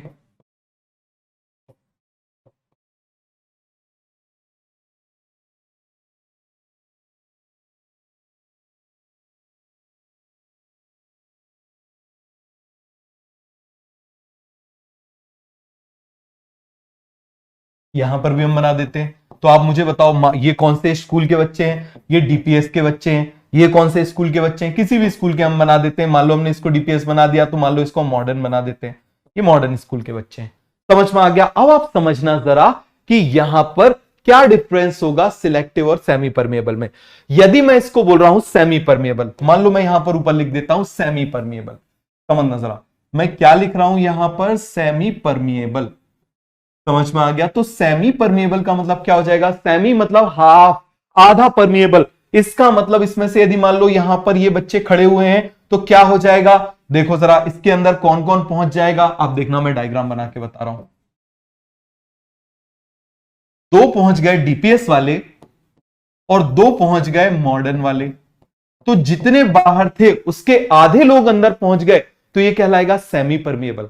क्या कहलाएगा? Semi permeable. भले ही स्कूल बीपीएस है, बट आधे कौन से, आधे डीपीएस वालों को एंट्री हो गई, आधे मॉडर्न वालों को एंट्री हो गई। समझ में आ गया? लेकिन दूसरी तरफ इसमें केवल और केवल किसकी एंट्री हो? केवल और केवल डीपीएस वालों की एंट्री हो। केवल किसकी एंट्री हो? केवल और केवल डीपीएस वालों की एंट्री हो। तो आप मुझे बताओ बेटा, इन्होंने क्या किया? सिलेक्ट करके परमिट किया। समझ में आ गया? बट इनने जितने बाहर थे उसके हाफ को परमिट कर दिया, तो ये कहलाएगा सेमी परमिएबल। और ये क्या कहलाएगा? आप मुझे जल्दी से बताओ, ये क्या कहलाएगा? Selective permeable. जब हम प्लाज्मा मेम्ब्रेन पढ़ेंगे तब मैं आपको इसके बारे में डिटेल में बताऊंगा। समझ में आ गया? Selective permeable. तो ये पूरा कॉन्सेप्ट क्लियर हो गया कि नहीं हो गया? तो आप मुझे बताओ, सिलेक्टिव परमिएबल और सेमी परमिएबल का कॉन्सेप्ट क्लियर हो गया कि नहीं हो गया? जल्दी से मुझे बताओ, बताओ बताओ जल्दी से। हो गया पूरा क्लियर? आ गया समझ में? चलो अब हम बात कर रहे हैं ये सेल कितने टाइप का होता है। तो सेल दो टाइप के होते हैं। कितने टाइप के होते हैं? दो टाइप के होते हैं। पहले मुझे बताओ, कोई डाउट है क्या इसमें? जल्दी से मुझे बताओ, इसमें कोई डाउट है? नहीं है? आगे बढ़े। चलो बहुत बढ़िया। अब देखो जरा, प्रोकैरियोटिक यूकैरियोटिक, यहां हम लिख लेते हैं। सेल दो टाइप के हैं, एक हमने बोल दिया प्रोकैरियोटिक, एक हमने बोल दिया यूकैरियोटिक। क्लियर हो गया? अब इस प्रोकैरियोटिक यूकैरियोट में जैसे आप बचपन में पढ़ते थे ना, कॉमन कॉमन क्या है कॉमन, तो यहां पर आप मुझे बताओ कौन सी टर्म यहां पर कॉमन आ रही है। इसको थोड़ा पतला कर लेते हैं। कौन सी टर्म कॉमन आ रही है मुझे जल्दी से बताओ? कैरियोट। यहां पर भी आप मुझे बताओ कौन सी टर्म कॉमन आ रही है? कैरियोट। कौन सी टर्म कॉमन आ रही है? कैरियोट। क्लियर हो गया? और इस कैरियोट का मतलब क्या होता है? The meaning of karyote is nucleus. क्या मतलब हो जाएगा? जल्दी से आप मुझे बताओ, इस कैरियोट का मतलब क्या हो जाएगा बेटा? न्यूक्लियस। क्या मतलब हो जाएगा? न्यूक्लियस। अब न्यूक्लियस क्या बला है, समझना जरा। न्यूक्लियस वो घर है, न्यूक्लियस वो घर है, देखो जरा, ये न्यूक्लियस वो घर है जिसके अंदर आराम से कौन रह रहा है? उसके अंदर जेनेटिक मटेरियल रह रहा है। समझ में आ गया? तो ये क्या बन जाएगा? न्यूक्लियस। जल्दी से आप मुझे बताओ, ये क्या बन जाएगा? न्यूक्लियस। तो जैसे सेल की मेम्ब्रेन थी वैसे न्यूक्लियस की मेम्ब्रेन होगी, क्या कहलाएगी? Nuclear membrane. आ गया समझ में? तो यहां हम लिख लेते हैं। बताओ जरा, ये मैंने क्या बोला? ये क्या हो जाएगा? This is nuclear membrane. ये क्या हो जाएगा? आप मुझे बताओ जरा। ये हमने बोला जेनेटिक मटेरियल। क्या हो जाएगा? Genetic material. इतना समझ में आया या नहीं आया? जल्दी से मुझे बताओ। आ गया समझ में? ये क्या हो जाएगा? Genetic material. मैं बिल्कुल बेसिक से चलूंगा। समझ में आ गया? क्योंकि मेरा मानना है advance concept are the combination of basic concept. समझ में आ गया? यदि मान लो आपको कलर्स दे दिए जाए और ब्रश दे दिया जाए, आपको मालूम है कैसे ब्रश कलर को यूज किया जाता है, कैसे कॉम्बिनेशन किया जाता है, तो आप उससे कुछ भी बना सकते हो। और वही यदि आपको 500 कलर भी दे दिए जाए लेकिन आपको ना पता होगा उनको कैसे यूज करना है, तो आप कुछ नहीं कर पाओगे। तो पहले बेसिक कॉन्सेप्ट पढ़ना है, बिल्कुल सॉलिड करके पढ़ना है। समझ में आ गया? ऐसे कुम्हार जब घड़ा बनाता है ना, ठोक ठोक के देखता है, ठोक ठोक के देखता है कि कहीं कोई उसमें गड़बड़ी तो नहीं है। तो ऐसे ही हम कॉन्सेप्ट को ठोक ठोक के देखेंगे कि यहां पर कोई गड़बड़ी तो नहीं है। क्लियर हो गया? तो आप मुझे बताओ जरा, nuclear membrane plus genetic material क्या हो जाएगा? बताओ जरा जल्दी से। इन दोनों को मिला देंगे so it will become nucleus. It will become nucleus. समझ में आ गया? ये क्या बन जाएगा? न्यूक्लियस। तो पहले आप मुझे बताओ, हमने बोला कैरियोट कैरियोट, हमने बोला कैरियोट कैरियोट, कैरियोट का मतलब क्या हो जाएगा? न्यूक्लियस। कैरियोट का मतलब हमने क्या बोल दिया? न्यूक्लियस। क्लियर हो गया कि नहीं हो गया? अब आप मुझे बताओ जरा, न्यूक्लियस क्या है? ऐसा घर है जिसके अंदर जेनेटिक मटेरियल है। तो घर है तो वॉल तो होगी ना, बिना वॉल के घर थोड़ी होगा। यदि बिना वॉल के घर है तो घर थोड़ी कहलाएगा, वो तो फुटपाथ कहलाएगा। बात समझ में आ गई? अभी हम फुटपाथ पे फेंकेंगे, चिंता मत करो। तो ये क्लियर हो गया कि नहीं हो गया? ये हमने न्यूक्लियस बना दिया। अब देखो, अब बाकी वर्ड का मीनिंग देखते हैं। यहां पर है प्रो। समझ में आ गया। यहां पर क्या है, प्रो, तो यहां पर वो मत समझ लेना आईफोन प्रो और एडवांस है, यहां पर प्रो का मतलब है प्रिमिटिव, प्रो का मतलब क्या है, प्रिमिटिव। तो आप मुझे बताओ जरा प्रो का मतलब क्या हो जाएगा, जल्दी से आप मुझे बताओ। प्रिमिटिव क्या मतलब हो जाएगा, प्रिमिटिव, प्रिमिटिव मतलब ओल्ड, प्रिमिटिव का मतलब क्या होता है, प्रिमिटिव को हम क्या बोल सकते हैं, ओल्ड टाइप का, मतलब पुराने जमाने का। समझ में आ गया। से आप जाते हो ना, मान लो आप कहीं पर गए, आपको कोई दादाजी मिले, पता चले वो धोती कुर्ता पहन के घूम रहे, तो आप बोलोगे ये पुरानी फैशन के हैं, ये ओल्ड फैशन के हैं, तो उसको हम बोल देंगे प्रिमिटिव। क्या बोल देंगे बेटा, प्रिमिटिव। बात समझ में आ गया। दूसरी तरफ आप मुझे बताओ प्रिमिटिव, और हम इसको क्या बोल सकते हैं, ओल्ड। बताओ जरा क्या बोल सकते हैं, ओल्ड। एक और चीज हम इसको बोल सकते हैं फॉल्स।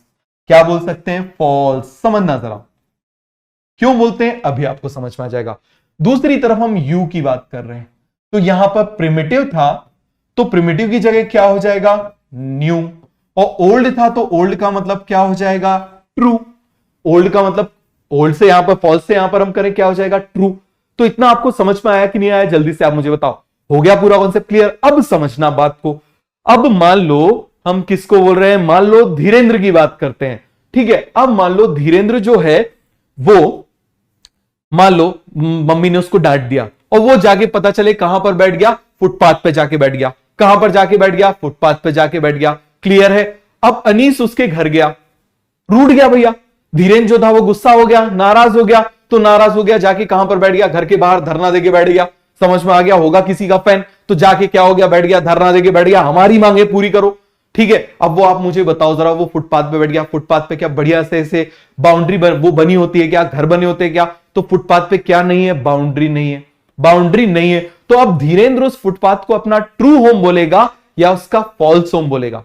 अभी थोड़ी देर के लिए रहेगा तो हम क्या बोलेंगे, क्या उसको हम ट्रू होम बोलेंगे, भाई जिस घर में दीवार ही नहीं है उसको हम ट्रू कैसे बोल सकते हैं, उसको हम क्या बोलेंगे, फॉल्स होम।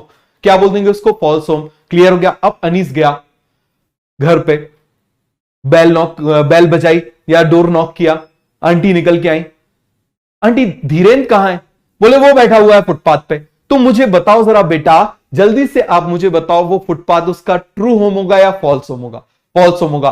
तो देखो जरा, ये घर का चिराग, इस घर के चिराग को हमने कहां पर डाल दिया, मान लो ये पूरा सेल था, सपोज करना जरा, ये मान लो पूरा का पूरा सेल है। क्लियर हो गया, ये पूरा सेल है, समझना जरा। अब इस सेल में कहीं पर भी पड़ा हुआ है, जैसे पूरा शहर है वैसे ये पूरा सेल हो गया। क्लियर हुआ कि नहीं हुआ। अब इसमें क्या हो गया, ये बिना उसके ऐसे ही पड़ा हुआ है, कहीं पर भी पड़ा हुआ है, ये जेनेटिक मटेरियल पड़ा हुआ है। तो आप मुझे बताना बेटा, इस जेनेटिक मटेरियल को, ये ऐसे ही पड़ा हुआ है, ये पूरा शहर है, ये धीरेन्द्र बीच में पड़ा हुआ है, तो मुझे बताओ जरा जल्दी से, ये इसका ट्रू होम होगा या फॉल्स होम होगा, इसका फॉल्स होम होगा। क्लियर हो गया। अब दूसरी तरफ यहां पर देखो, यहां पर अब मान लो उसको अनीस मना के ले आया, चलो कुछ नहीं, घर में जलेबी बनी है, जलेबी पसंद है, ठीक है, तो चलो मान लो अब धीरेन्द्र आ गया। अब धीरेन्द्र आ गया तो आप देखना जरा, यहां पर मैं बना देता हूं, ये पूरा शहर, ये धीरेन्द्र का घर, और इस घर के अंदर कौन आ गया हमारा, ये धीरेन्द्र आ गया। तो अब आप मुझे बताओ जरा, ये ट्रू होम में आ गया कि नहीं आ गया, जल्दी से आप मुझे बताओ, किस में आ गया, ट्रू होम में आ गया। तो ऐसा होता है किसमें, यूकैरियोट्स में, और ऐसा होता है किसमें, प्रोकैरियोट्स में। ऐसा होता है यूकैरियोट्स में, ऐसा होता है प्रोकैरियोट्स में। प्रोकैरियोट में जो जेनेटिक मटेरियल है ये ऐसे ही फुटपाथ पे पड़ा रहता है। समझ में आ गया। यूकैरियोट में बढ़िया से घर बना के रहेगा। समझ में आ गया, कैसे रहेगा, घर बना के रहेगा। क्लियर है। और वो घर क्या है, न्यूक्लियर मेम्ब्रेन। क्या है बेटा, न्यूक्लियर मेम्ब्रेन। तो मुझे बताना, यहां पर मैं ऐसा लिख सकता हूं क्या, बताना जरा, यहां पर मैं ऐसा लिख सकता हूं क्या, थोड़ा पतला करते हैं इसको, बताओ मैं ऐसा लिख सकता हूं ना, न्यूक्लियस, बताओ मैं ऐसा लिख सकता हूं, nucleus is equal to nuclear membrane plus genetic material. मैं ऐसे लिख सकता हूं कि नहीं लिख सकता, पहले मुझे बताओ। लिख सकता हूं इस तरीके से, बिल्कुल लिख सकता हूं। तो आप मुझे बताओ, इसको और इसको कंपेयर करो, बताओ जरा, इस घर में से मेम्ब्रेन को उड़ा दे, दीवार को उड़ा दे, तो मैं इसको ऐसा लिख सकता हूं ना, बताओ जरा, यहां केवल जेनेटिक मटेरियल है, तो मैं ऐसा लिख सकता हूं, nucleus minus nuclear membrane. Nucleus minus nuclear membrane कर दिया तो क्या बचेगा, अकेला जेनेटिक मटेरियल। ऐसा कर सकता हूं कि नहीं कर सकता, जल्दी से मुझे बताओ। पहले ये समझ में आया कि नहीं आया जल्दी से बताओ, फिर वो समझ में आया कि नहीं आया ये फटाफट बताओ। कॉन्सेप्ट क्लियर हो गया या नहीं हो गया? हो गया पूरा का पूरा कॉन्सेप्ट क्लियर? हो गया पूरा कॉन्सेप्ट क्लियर? जल्दी से मुझे बताओ, हो गया क्लियर?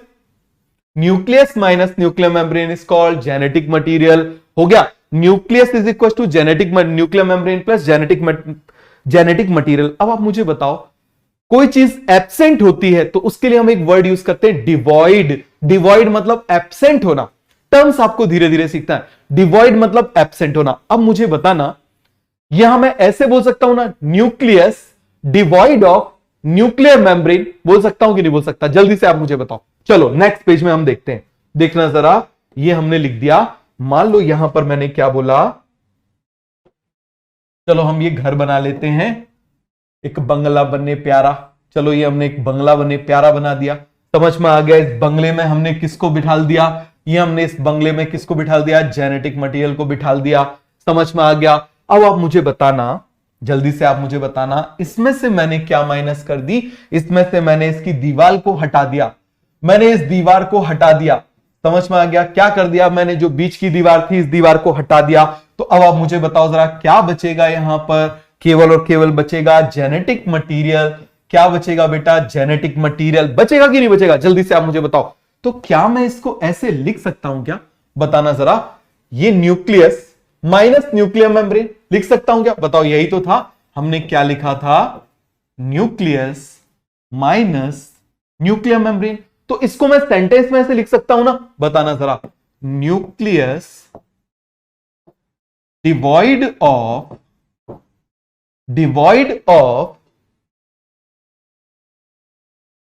न्यूक्लियर मेम्ब्रेन, ऐसे लिख सकता हूं कि नहीं लिख सकता? बताओ जरा। Nucleus devoid of nuclear membrane लिख सकता हूं कि नहीं लिख सकता? फटाफट बताओ। लिख सकता हूं ना, nucleus devoid of nuclear membrane. अब हम क्या करते हैं, जैसे हम वो कर देते हैं ना, बिल्कुल दो वर्ड को जोड़ देते हैं। जैसे विराट कोहली अनुष्का, हमने विरुष्का कर दिया। तो इसी तरीके से न्यूक्लियस और डिवॉइड, न्यूक्लियस और डिवॉइड। तो हम क्या कर रहे हैं, इस न्यूक्लियस और डिवाइड को देखो जरा, न्यूक्लियस और डिवाइड को जोड़ रहे हैं। तो इन दोनों को हमने जोड़ दिया तो एक नया वर्ड निकल के आ गया, न्यूक्लियोइड। कौन सा वर्ड निकल के आ गया? न्यूक्लियोइड। न्यूक्लियोइड का मतलब क्या होगा? Nucleus devoid of nuclear membrane. मतलब क्या बच गया? Genetic material. क्या बच गया? जल्दी से मुझे बताओ। Genetic material. समझ में आया कि नहीं आया? तो आप मुझे बताओ जरा, यहां पर इसको मैं बोल सकता हूं ये क्या है? न्यूक्लियोइड है कि नहीं है? चलो एक और उसमें देखो क्वेश्चंस आते हैं, इंपॉर्टेंट है अच्छे से। मैंने आपसे बोला ना, अभी बेसिक कॉन्सेप्ट इतने सॉलिड करने हैं कि कोई दिक्कत आए ही ना। ये क्या हो गया हमारा? This is nucleus. न्यूक्लियस कब बोलेंगे? जब इसको आप मुझे बताओ जरा, घर के अंदर कोई रहता है तभी तो बात होती है, नहीं तो ऐसे तो घर खाली पड़ा रहे, बोलते ना, रहे तो निवास ना रहे तो भूतों का वास। बात समझ में आ गई? तो जब कोई होगा तभी तो हम उसको घर बोलेंगे ना, ठीक है? नहीं तो खंडहर बोलेंगे। तो यहां से हमने क्या कर दिया? माइनस कर दिया। क्या कर दिया हमने? माइनस कर दिया है न्यूक्लियर मेम्ब्रेन को। तो क्या बचा हमारे पास? अकेला बचा हमारे पास जेनेटिक मटेरियल। तो बताओ जरा, nucleus devoid of nuclear membrane, फटाफट बताओ बेटा। Nucleus devoid of nuclear membrane, तो ये जो यहां पर मैंने बनाया है, ये क्या बन जाएगा? This is called as nucleoid. This is called as nucleoid. समझ में आ गया? क्या हो जाएगा बेटा? जल्दी से मुझे बताओ। न्यूक्लियोइड। चलो अब हम और देखते हैं। वायरस, चलो वायरस को भी देख लेते हैं। क्यों छोड़े उस वायरस नालायक को? देखो जरा, बहुत परेशान कर रखा है उसने, वैसे ही वायरस ने। समझ में आ गया? ये मान लो मैंने बना दिया वायरस, जैसे हमने न्यूक्लियस बनाया था ना, वैसे हमने बना दिया वायरस। बट वायरस में भी जेनेटिक मटेरियल नहीं डालोगे तो वायरस नहीं कहलाएगा। ये मैंने बना दिया जेनेटिक मटेरियल। चलो दूसरे कलर से बनाते हैं इसका जेनेटिक मटेरियल, नहीं तो आप बोलोगे सर जेनेटिक मटेरियल एक जैसा ही लग रहा है हमको। क्लियर है? चलो हम रेड कलर से बना देते हैं जेनेटिक मटेरियल। अब इसमें से फिर से माइनस करो, वायरस माइनस वायरल मेम्ब्रेन। आप बताओगे वायरस माइनस वायरल मेम्ब्रेन, बोलो, टाइप करो, उसमें क्या होना चाहिए? बचेगा यहां पर जेनेटिक मटेरियल। इस जेनेटिक मटेरियल को हम क्या बोले? फिर वही कलर लिख दिया, कोई बात नहीं, रेड कलर से लिखते हैं जेनेटिक मटेरियल। बताओ जरा जल्दी से, nucleus minus nuclear membrane is called nucleoid, virus minus viral membrane is called, बोलो बोलो बोलो बोलो जल्दी बोलो, वायरॉइड। क्या बोलेंगे हम? वायरॉइड। बहुत बढ़िया, तो इसको हम क्या बोलेंगे? वायरॉइड। क्लियर हो गया? क्या बोलेंगे हम इसको? वायरॉइड। क्लियर हो गया? अब मजे की बात यह होती है, यहां पर दोनों जगह जेनेटिक मटेरियल है, बट ये जो जेनेटिक मटेरियल है ना, ये डीएनए से बना हुआ है। क्लियर हो गया? किससे बना हुआ है आप मुझे बताओ जरा? डीएनए से बना हुआ है। और ये जेनेटिक मटेरियल किससे बना हुआ है? आरएनए से बना हुआ है। तो कभी एग्जामिनर ने आपसे पूछ लिया what is the difference between, बहुत बढ़िया, मजा आ गया, सभी लोग वायरॉइड लिखकर, तभी तो मजा आता है। ठीक है, तो आप मुझे बताओ इन दोनों में डिफरेंस क्या हो जाएगा? न्यूक्लियोइड और वायरॉइड में ये डीएनए से बना हुआ है, ये आरएनए से बना हुआ है। क्लियर हो गया? तो यदि एग्जामिनर कभी बोलेगा कि न्यूक्लियोइड और वायरॉइड में क्या डिफरेंस है, तो आपसे बन जाएगा? बन जाएगा कि नहीं बन जाएगा? चलो बहुत बढ़िया। अब हम देखते हैं इसमें थोड़ा सा और हम डिटेल देखते हैं। क्लियर है? चलो, तो प्रोकैरियोटिक सेल, तो जल्दी से मुझे बताना भैया, जल्दी से मुझे बताओ कि ये जो प्रोकैरियोटिक सेल है, इस प्रोकैरियोटिक सेल के अंदर क्या होगा? न्यूक्लियस होगा या न्यूक्लियोइड होगा? क्या होगा इसके अंदर? न्यूक्लियोइड होगा। अरे जल्दी से पढ़ो, बर्थडे मनाना है अभी, समझ में आ गया किसी ना किसी का, तभी तो उससे पूरा सेल का कॉन्सेप्ट समझ में आएगा। तो बताओ क्या हो गया? न्यूक्लियोइड। क्या हो जाएगा? न्यूक्लियोइड। और यहां पर क्या होगा? जल्दी से आप मुझे बताओ, यहां पर होगा न्यूक्लियस। क्या होगा बेटा? न्यूक्लियस। समझ में आ गया? यहां न्यूक्लियोइड है, यहां पर न्यूक्लियस है। समझ में आ गया? यहां पर आप मुझे बताओ डीएनए कैसा है? देखो जरा, यहां पर आप देखना है, जो डीएनए है पूरा सर्कुलर दिखाई दे रहा है और इसकी दो स्ट्रैंड दिखाई दे रहे हैं। देखो, एक स्ट्रैंड ये है, एक स्ट्रैंड, अरे ये वाले कलर से थोड़ी दिखेगा, देखो जरा।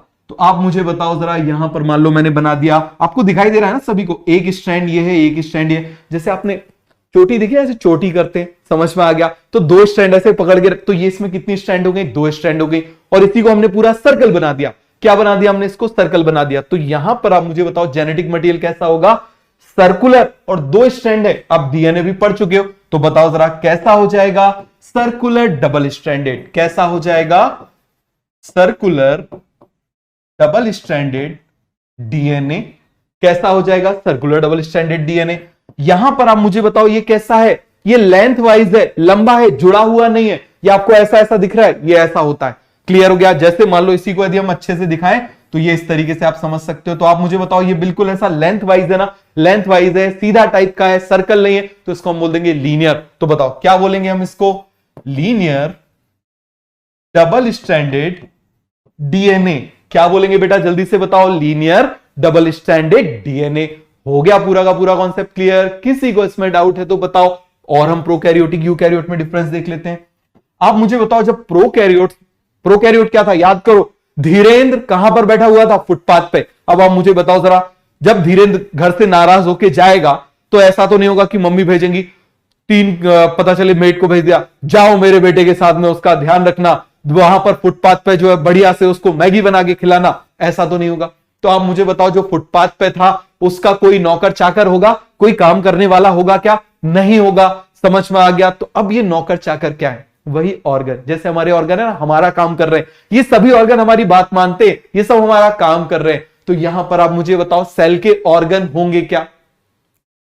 नहीं होंगे। ये तो फुटपाथ पे पड़ा हुआ है ना, तो फुटपाथ पे पड़ा हुआ है तो थोड़ी पूरे सबको लेकर जाएगा, घर के जितने काम करने वाले हैं सबको लेकर जाएगा। तो आप मुझे बताओ जरा, यहां पर ऑर्गेनेल्स नहीं होते।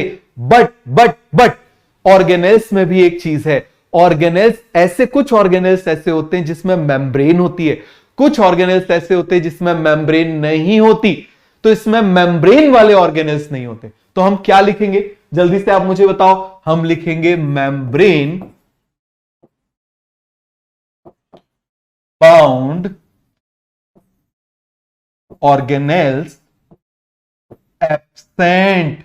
मेम्ब्रेन बाउंड ऑर्गेनेल्स क्या है? एब्सेंट। डबल स्ट्रैंडेड का मतलब क्या हुआ? देखो बेटा, डबल स्ट्रैंडेड का मतलब हुआ दो स्ट्रैंड। जैसे आपने सीढ़ी देखी है, उसमें दो ऐसी वर्टिकल लाइन होती है, तो ये आप मुझे बताओ क्या हो जाएगी? दो डबल स्ट्रैंड। आ गया समझ में? क्या कहलाएगा बेटा? Double strand. क्लियर हो गया? तो यहां पर मेम्ब्रेन बाउंड ऑर्गेनेल एब्सेंट है, यहां पर मेम्ब्रेन बाउंड ऑर्गेनेल्स प्रेजेंट हैं। क्या है? यहां पर प्रेजेंट है। क्लियर हुआ कि नहीं हुआ? ये आपको समझ में आया कि नहीं आया? अब देखो जरा, अब हम बात कर रहे हैं राइबोसोम की। क्या होता है राइबोसोम? तो चलो जरा राइबोसोम से पहले हम वापस ऑर्गेनेल में आते हैं। किस में आते हैं? जहां हमने ऑर्गेनेल पढ़ा था, हम उस ऑर्गेनेल में आते हैं। देखो जरा, यहां पर हमने ऑर्गेनेल पढ़ा था, तो आप मुझे बताओ ऑर्गेनेल का मतलब क्या हो जाएगा? सेल के अंदर ऐसे स्ट्रक्चर, समझना जरा, सेल के अंदर ऐसे स्ट्रक्चर जो, बताओ जरा, जो स्पेसिफिक फंक्शन परफॉर्म करते हैं और जिनका डेफिनेट शेप है, उसको हम क्या बोल देंगे? ऑर्गेनेल। अब ये ऑर्गेनेल भी 3 टाइप के हो सकते हैं, समझना जरा।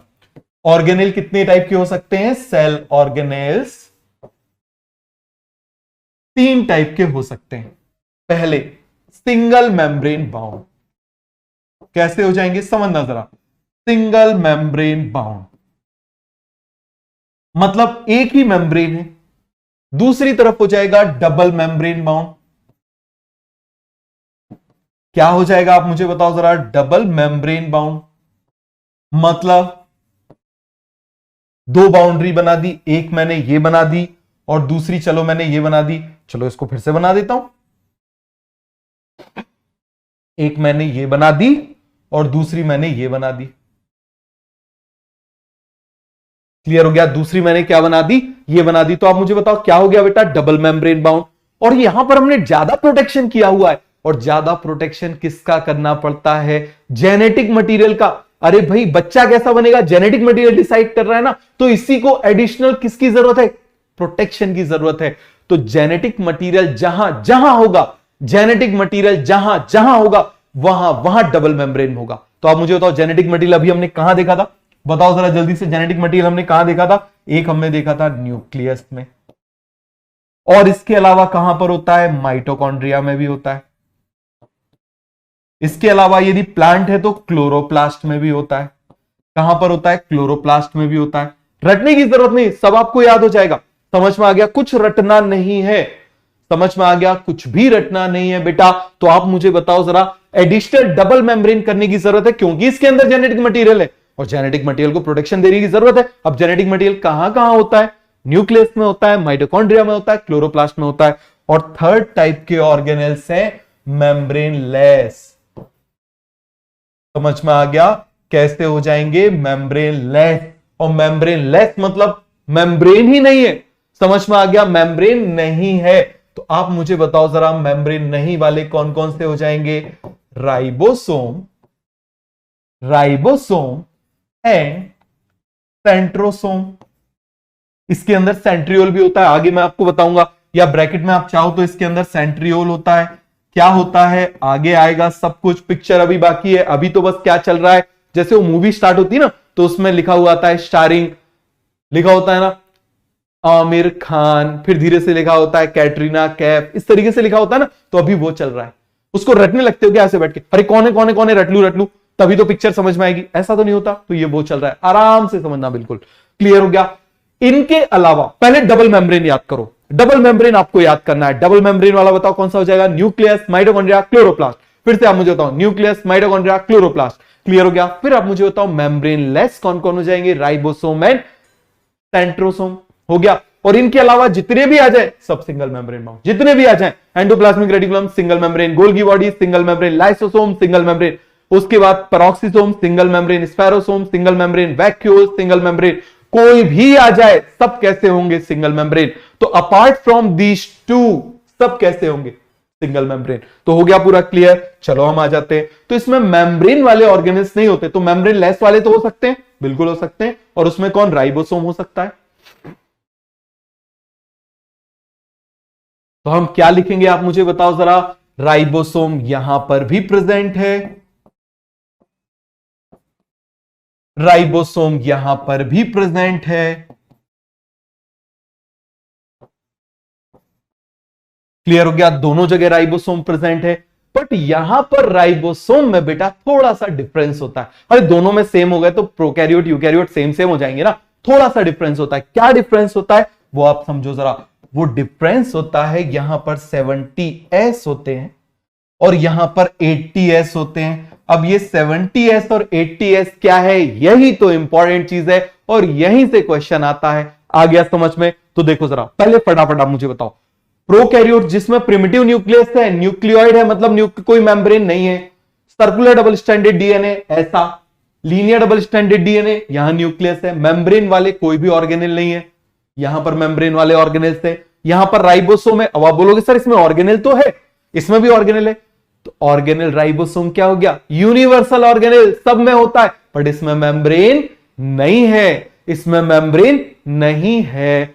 आया समझ में या नहीं आया, जल्दी से मुझे बताओ, फटाफट बताओ बेटा, आ गया समझ में। अब आखिर ये एस होता क्या है, समझ में आ गया, ये एस होता क्या है, जरा वो हम देखते हैं। तो देखो जरा ध्यान से देखना, यहां पर हम देख रहे हैं 70s, यहां पर हम देख रहे हैं 80s। समझ में आ गया क्या देख रहे हैं हम, 70s और 80s। पूरा कॉन्सेप्ट आपको क्लियर हुआ कि नहीं हुआ। अब आप देखना ये एस क्या रिप्रेजेंट कर रहा है, ये एस रिप्रेजेंट कर रहा है स्वेडबर्ग कॉफिशिएंट या फिर स्वेडबर्ग यूनिट, इसको हम बोलेंगे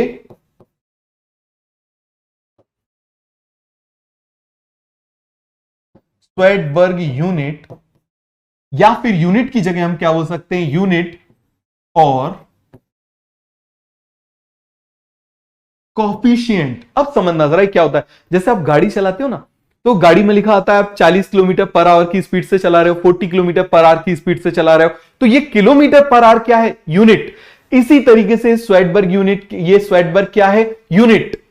अब काय की यूनिट है, जैसे गाड़ी चला रहे थे तो वहां तो स्पीड की यूनिट है, यहां किसकी स्पीड है, यहां गिरने की स्पीड है, यहां किसकी स्पीड है, गिरने की स्पीड है। अब ये गिरने की स्पीड क्या होती है, समझो जरा इसको जल्दी से। आप मुझे बताओ जरा, जैसे आपने एक वो, आप कभी उसमें गए होगे, मेले वगैरह में गए होगे, फेयर वगैरह लगा होता है, उसमें एक झूला होता है, ऐसे ऐसे घूमता है, उसमें घोड़े घोड़े ऐसे बहुत सारे अलग अलग जानवर बने होते हैं, जिराफ बना होता है, शेर बना होता है, समझ में आ गया, होता बच्चों के लिए, और उन घोड़ों के ऊपर जाके गधे बैठ जाते हैं, देखा है कि नहीं देखा, फिर वैसे गोल गोल गोल गोल गोल गोल घूमता है, घूमता है कि नहीं घूमता, समझ में आ गया, क्या बोलते हैं उसको, मैरीगो राउंड। क्या बोल देते हैं बेटा, मैरीगो राउंड, समझ में आ गया। और जब आप उसमें घूमते हो तो जरा याद करो, आप बाहर की तरफ जाते हो सेंटर से या सेंटर की तरफ आते हो, जब वो गोल गोल गोल गोल घूमता है तो आप उससे सेंटर से दूर की तरफ जाते हो ना। इसी तरीके से एक मशीन होती है, और सेंटर से दूर होना कहलाएगा सेंट्रीफ्यूगल। क्या कहलाएगा, सेंट्रीफ्यूगल। तो एक मशीन होती है जिसको हम बोलते हैं सेंट्रीफ्यूगल मशीन। क्या बोलते हैं, सेंट्रीफ्यूगल मशीन। वो सेंट्रीफ्यूगल मशीन कैसी होती है आप समझना जरा। जैसे मान लो यहां पर मैंने बना दिया, वही याद करो आप, जैसे आपने मैरीगो राउंड बनाया था, उसमें आप इस तरीके से हमने क्या कर दिया, ये उसमें है और यहां पर अलग अलग वो जानवर बने रहते हैं, उसके ऊपर जाके बैठ जाते हैं। यहां पर मैंने क्या अटैच कर दिया, यहां पर मैंने अटैच कर दिया टेस्ट ट्यूब को। किसको अटैच कर दिया मैंने यहां पर, टेस्ट ट्यूब को। किसको अटैच कर दिया मैंने, टेस्ट ट्यूब को। समझना जरा, किसको अटैच कर दिया, जल्दी से आप मुझे बताओ, मैंने टेस्ट ट्यूब को। अरे टेस्ट ट्यूब तो आपने देखी है ना लेबोरेटरी में, देखिए कि नहीं देखी, देखिए टेस्ट ट्यूब। अब आप मुझे बताओ मैंने क्या किया, प्रोकैरियोटिक सेल को तोड़ा, और तोड़ने के बाद उसके ये जो राइबोसोम था ना, इस राइबोसोम को मान लो यहां पर मैंने बना दिया, ये राइबोसोम मैंने बना दिया, ये राइबोसोम को सबको मैंने यहां पर बना दिया। समझ में आ गया, राइबोसोम को क्या कर दिया मैंने यहां पर बना दिया। क्लियर हो गया। अब क्या होगा, मैं इसको गोल गोल गोल गोल गोल गोल गोल गोल घुमाऊंगा। क्या करूंगा मैं, इसको गोल गोल गोल गोल गोल गोल गोल गोल घुमाऊंगा। समझ में आ गया, मैंने क्या किया है, इसके अंदर प्रोकैरियोटिक सेल को तोड़ के डाल दिया है। मैंने ऊपर इसीलिए लिख दिया, अब मैंने इसके अंदर ही डाल दिया। मतलब कैसे किया वो आप समझो जरा। जैसे मान लो ये टेस्ट ट्यूब थी, इस टेस्ट ट्यूब के अंदर मैंने सेल को तोड़ के सारी चीजों को डाल दिया, और ये उसमें से एक राइबोसोम है। ये क्या है, उसमें से एक राइबोसोम है। चलो जरा यहां पर भी मैं बना देता हूं, यहां पर भी मैंने बना दिया। ये टेस्ट ट्यूब है, इस टेस्ट ट्यूब में मैंने क्या डाल दिया, सारा सेल तोड़ के डाल दिया, और ये क्या है, राइबोसोम है। अब मैं उसको घुमाऊंगा।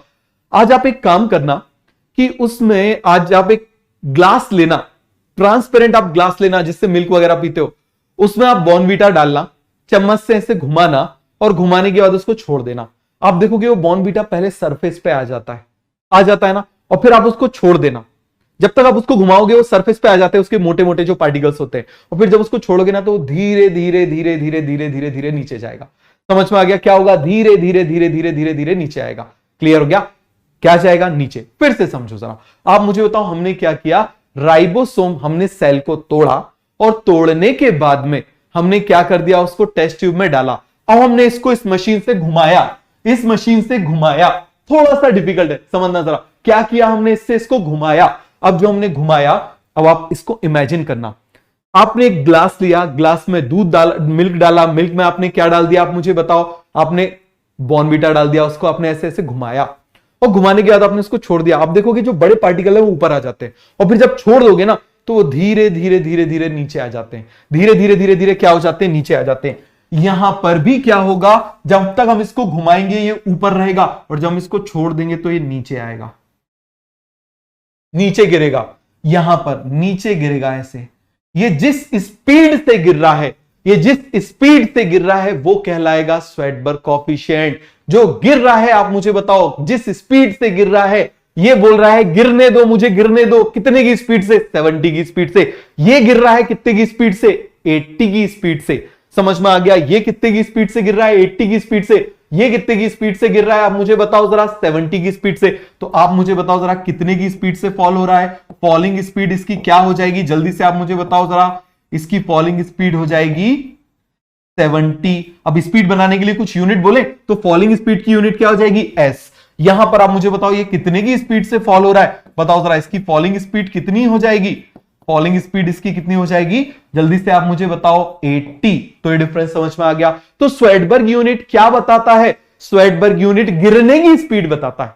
क्या बताता है, फिर से आप मुझे बताओ जरा, स्वेडबर्ग यूनिट गिरने की स्पीड बताता है। तो कभी कभी गिरना भी अच्छा होता है, कभी कभी गिरना भी अच्छा होता है, पता चलता है कितनी स्पीड से गिर रहे हैं।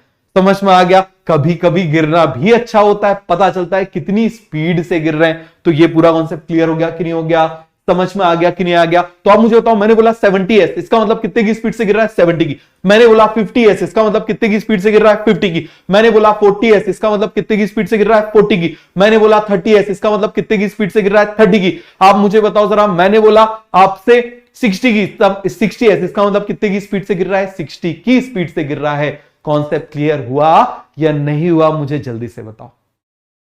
हो गया पूरा का पूरा कॉन्सेप्ट क्लियर, सभी को समझ में आ गया। तो ये क्या बताता है, चलो हम देख लेते हैं। देखो जरा, तो यहां पर हम बोल रहे हैं स्वेडबर्ग यूनिट, बताओ जरा, यहां पर हम बोल रहे हैं ये स्वेडबर्ग यूनिट जो है, दिस स्वेडबर्ग यूनिट बताओ जरा जल्दी से क्या रिप्रेजेंट कर रहा है। It is direct measure of, examiner ऐसे क्वेश्चन देता है, it is direct measure of,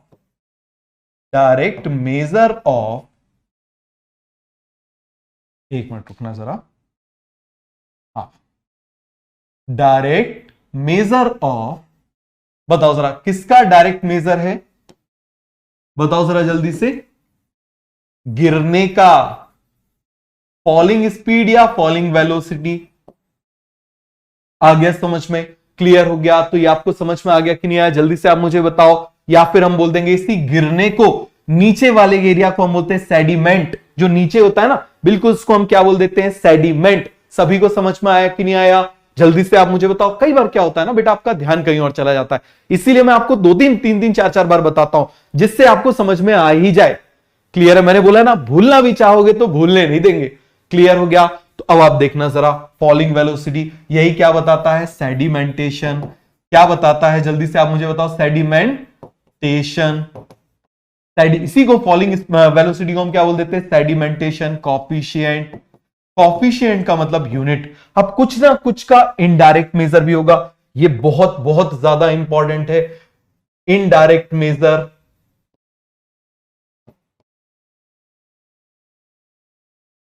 किसका इनडायरेक्ट मेजर है, इनडायरेक्ट मेजर ये 2 चीजों का है। इनडायरेक्ट मेजर कितनी चीजों का है, 2 चीजों का है। एक है साइज, दूसरा है डेंसिटी। डेंसिटी का मतलब मालूम है आपको, मास अपॉन वॉल्यूम।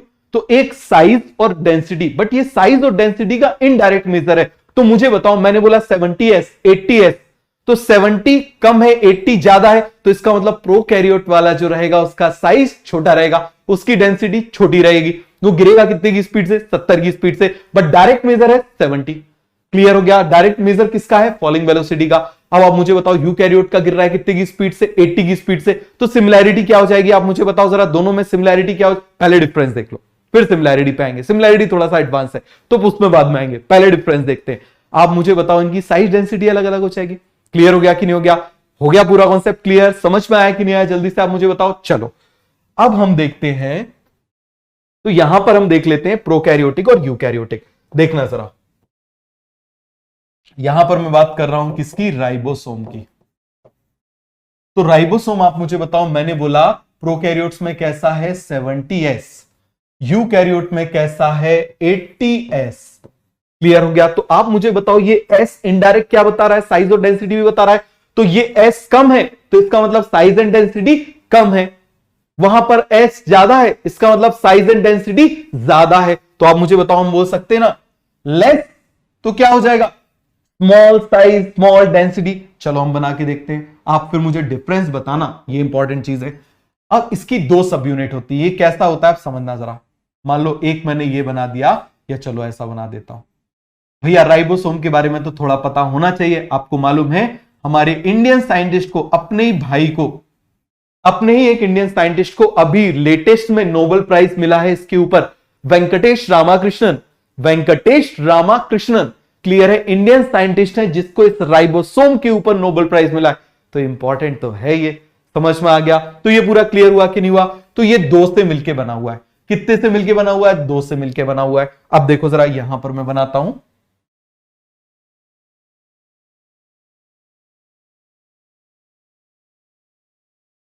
तो जरा देख के बताओ दोनों में क्या डिफरेंस है। बताओ जरा दोनों में क्या डिफरेंस है, जल्दी से आप मुझे बताओ जरा। साइज एंड डेंसिटी कम है, साइज एंड डेंसिटी ज्यादा है, ये राइबोसोम है। तो आप मुझे बताओ जरा इसका क्या है? बताओ जरा, इसको यदि हम दोनों को गिराएंगे तो कितने की स्पीड से गिरेगा? एक साथ गिराएंगे तो 70s की स्पीड से गिरेगा। इसको गिराएंगे तो आप मुझे बताओ जरा कितने की स्पीड से गिरेगा? दोनों को गिराएंगे तो कितने की स्पीड से गिरेगा? 80 की स्पीड से गिरेगा। तो इसका मतलब आप मुझे बताओ जरा, इसका साइज कैसा होगा? स्मॉल। डेंसिटी कैसी होगी इसके कंपेयर में? लेस। तो बताओ जरा यहां पर हम क्या बोलेंगे, इसका साइज कैसा हो जाएगा? जल्दी से आप मुझे बताओ जरा। बिग। इसके कंपेयर में इसकी डेंसिटी क्या हो जाएगी? आप मुझे बताओ जरा।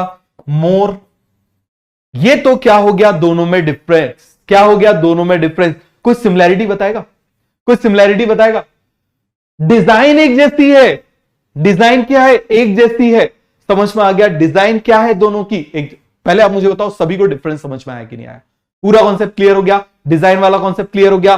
तो दोनों की क्या है आप मुझे बताओ जरा। यहां पर साइज वाला पूरा कॉन्सेप्ट क्लियर हो गया, साइज इसकी स्मॉल है, साइज इसकी बिग है, डेंसिटी इसकी लेस है, डेंसिटी इसकी ज्यादा है। क्लियर हो गया? तो ये तो हो गया डिफरेंस, ये तो क्या हो गया? डिफरेंस। अब सिमिलैरिटी बता दो, what are the similarities? Similarity हो जाएगी दोनों की डिजाइन और फंक्शन सेम है। दोनों की डिजाइन और फंक्शन सेम है। बात समझ में आ गया? दोनों की डिजाइन और फंक्शन क्या है? सेम। आप इस तरीके से समझो, सेम कार है, छोटी है, वैसी डिजाइन की कार है बट बड़ी कर दी हमने, तो दोनों का फंक्शन सेम है, डिजाइन सेम है, बट डिफरेंस किस चीज का है? साइज का। तो यहां पर इन दोनों में डिफरेंस किस चीज का है? आप मुझे बताओ जरा। साइज का। सिमिलैरिटी क्या हो जाएगी? बताओ जरा। नेक्स्ट पेज में हम लिख लें, बताओ जरा जल्दी से। यहां पर हम देख लेते हैं नेक्स्ट पेज में। बताओ जरा, ये मैंने बोला राइबोसोम। राइबोसोम, तो बताओ जरा राइबोसोम में हमने सिमिलैरिटी, हमने डिफरेंस देख लिए, अब हम सिमिलैरिटी भी देख लेते हैं। यहां मैंने बोला 70s, यहां पर मैंने क्या बोल दिया? 80s। आप मुझे बताना जरा, यहां पर मैंने थोड़ा छोटा बनाया था, क्लियर हो गया? यहां पर मैंने क्या बना दिया? थोड़ा सा बड़ा बना दिया। तो आप मुझे बताओ जरा, व्हाट आर द सिमिलैरिटीज? इन दोनों में सिमिलैरिटी क्या हो जाएगी? बताओ जरा जल्दी से। बीच में सिमिलैरिटी लिख लेते हैं, क्या हो जाएगी? आप मुझे बताओ जरा similarity. Same design and same function, दोनों के फंक्शन भी क्या होंगे? सेम, बस साइज का अंतर है। बस आ गया समझ में? पूरा कॉन्सेप्ट क्लियर हुआ है नहीं हुआ? जल्दी से मुझे बताओ। हो गया पूरा का पूरा कॉन्सेप्ट क्लियर? किसी को इसमें डाउट है तो खटाखट बताओ। बस एक छोटी सी चीज और बता देता हूं, समझ में आ गया? उसके बाद हम आगे करेंगे, क्योंकि इसी टॉपिक का है टॉपिक, क्योंकि अभी खत्म नहीं हुआ। अब देखना, ये राइबोसोम को मैंने एक बोला 70s, एक मैंने बोला 80s। क्या बोला मैंने यहां पर? 80s। क्लियर हो गया? एक मैंने बोला 70s, एक मैंने बोला 80s। अब देखो जरा, इसमें मैंने एक बड़ा सा बनाया था, इसको हम बोलते हैं लार्जर सब यूनिट। इसको मैंने एक छोटा सा बना दिया, इसको मैं बोलूंगा स्मॉलर सब यूनिट। यहां पर भी मैंने बोल दिया लार्जर सब यूनिट, यहां पर भी मैंने बोल दिया स्मॉलर सब यूनिट। अब समझना जरा, ये लार्जर है ये स्मॉलर है। यदि इस लार्जर वाले को यदि मैं गिराऊंगा, यदि इस लार्जर वाले को गिराऊंगा तो ये गिरेगी 50 की स्पीड से, इसको गिराऊंगा तो ये गिरेगी 30 की स्पीड से, और दोनों को एक साथ गिराऊंगा तो कितनी हो जाएगी 70 की स्पीड से। अभी देखो जरा, क्लियर है? आप मुझे बताओ, ये लार्जर गिरेगी 60 की स्पीड से, ये गिरेगी 40 की स्पीड से, एक साथ गिराऊंगा तो कितने की स्पीड से गिरेगी 80 की स्पीड से। आप बोलोगे सर को मैथमेटिक्स तो आता ही नहीं है, 50 प्लस 30 80 होता है। सर भूल गए होंगे, बहुत पहले पढ़ा होगा, रिवाइज नहीं किया होगा ना, एडिशन वेडिशन है ना, जोड़ना घटाना भूल गए होंगे, है ना। अब समझो जरा इस बात को, लार्जर इंडिपेंडेंट गिरेगी तो 50 की स्पीड से गिरेगी, ये स्मॉलर इंडिपेंडेंट गिरेगी तो 30 की स्पीड से गिरेगी, लेकिन दोनों साथ में गिरेंगे तो 70 की स्पीड। समझो जरा, अब ये कॉन्सेप्ट क्या है, बस ये लास्ट कॉन्सेप्ट है, इसको समझना। क्लियर है? तो ये हमारा ये वाला पार्ट जो हो जाएगा कंप्लीट। तो देखो, मान लो आप अपने घर से सुबह के टाइम में कोचिंग के लिए निकलते हो, स्कूटी से आप जाते हो 50 की स्पीड से आते हो। अच्छे से समझना, कितने की स्पीड से आते हो? 50 की स्पीड से आते हो। आपका छोटा भाई शाम के टाइम साइकिल से आता है 30 की स्पीड से। आप सुबह आते हो किससे? स्कूटी से 50 की स्पीड से। आपका छोटा भाई आता है शाम को साइकिल से 30 की स्पीड से। दोनों का टाइम अलग अलग है। अब मान लो संडे के दिन दोनों का टेस्ट टाइम सेम हो गया। टेस्ट टाइम क्या हो गया? सेम हो गया। मान लो दोनों का 2 बजे से हो गया। तो आपने बोला यार क्यों साइकिल से जाओगे इतनी दूर, चलो मैं ही चलता हूं, वहीं तो जा रहा हूं। क्लियर हो गया? तो अब क्या हुआ, आपने अपने छोटे भाई को पीछे बिठा लिया। और ऐसा होता है ना कि आप मुझे बताओ, छोटा भाई पीछे बढ़ जाता है तो थोड़ी स्पीड बढ़ जाती है, और छोटा भाई की जगह यदि कोई और बैठ जाए तो स्पीड थोड़ी सी और ज्यादा हो जाती है होगी नहीं? आपने देखा होगा पायलट जूम से निकलते हैं ऐसे, कोई यदि पीछे बैठा रहता है। तो आप मुझे बताना यहां पर, और खुद देखो, आपको भी पटका आपके बड़े भाई ने होगा, देख लेना हाथ वाथ में बढ़िया से, सबसे पहले आप ही के ऊपर प्रैक्टिकल किया होगा जब गाड़ी सीखी होगी, बोले चलो पीछे बिठाता हूं, खूब स्पीड में भगाया होगा। क्लियर है? तो आप मुझे बताओ जरा, ये बड़ा भाई जा रहा था 50 की स्पीड से, छोटा भाई आ रहा था 30 की स्पीड से, लेकिन अब जब दोनों साथ में आ रहे हैं तो थोड़ी सी स्पीड बढ़ गई। कितनी हो गई? 70। कितनी हो गई आप मुझे बताओ जरा? 70। हो गया पूरा का पूरा कॉन्सेप्ट क्लियर? इसी तरीके से यहां पर लार्जर गिरेगी 60 की स्पीड से, स्मॉलर गिरेगी 40 की स्पीड से, दोनों साथ में गिरेंगी कितने की स्पीड से? दोनों साथ में गिरेंगी कितने की स्पीड से? 80 की स्पीड से। आ गया समझ में? पूरा कॉन्सेप्ट क्लियर हुआ या नहीं हुआ मुझे जल्दी से बताओ। हो गया पूरा कॉन्सेप्ट क्लियर? अब आप बोलोगे सर स्पीड जोड़ दें, तो मान लो आपके फादर कार से जाते हैं 80 की स्पीड, कार में नॉर्मल होती है, तो बोलेंगे चलो मैं एक काम करता हूं, दोनों को छोड़ देता हूं। तो ऐसा थोड़ी होगा, उनका 80 प्लस आपका 50 प्लस आपके छोटे भाई का 30 सबको जोड़ दो, गाड़ी सीधे के सीधे उड़ते हुए जा रही है। बताओ, ऐसा थोड़ी होगा। क्लियर हो गया? तो ये आपको पूरा कॉन्सेप्ट क्लियर हो गया या नहीं हो गया? जल्दी से मुझे बताओ। हो गया पूरा का पूरा कॉन्सेप्ट क्लियर? चलो ठीक है, थैंक यू। मिलते हैं नेक्स्ट क्लास में। ओके बेटा, wish you good luck, good night.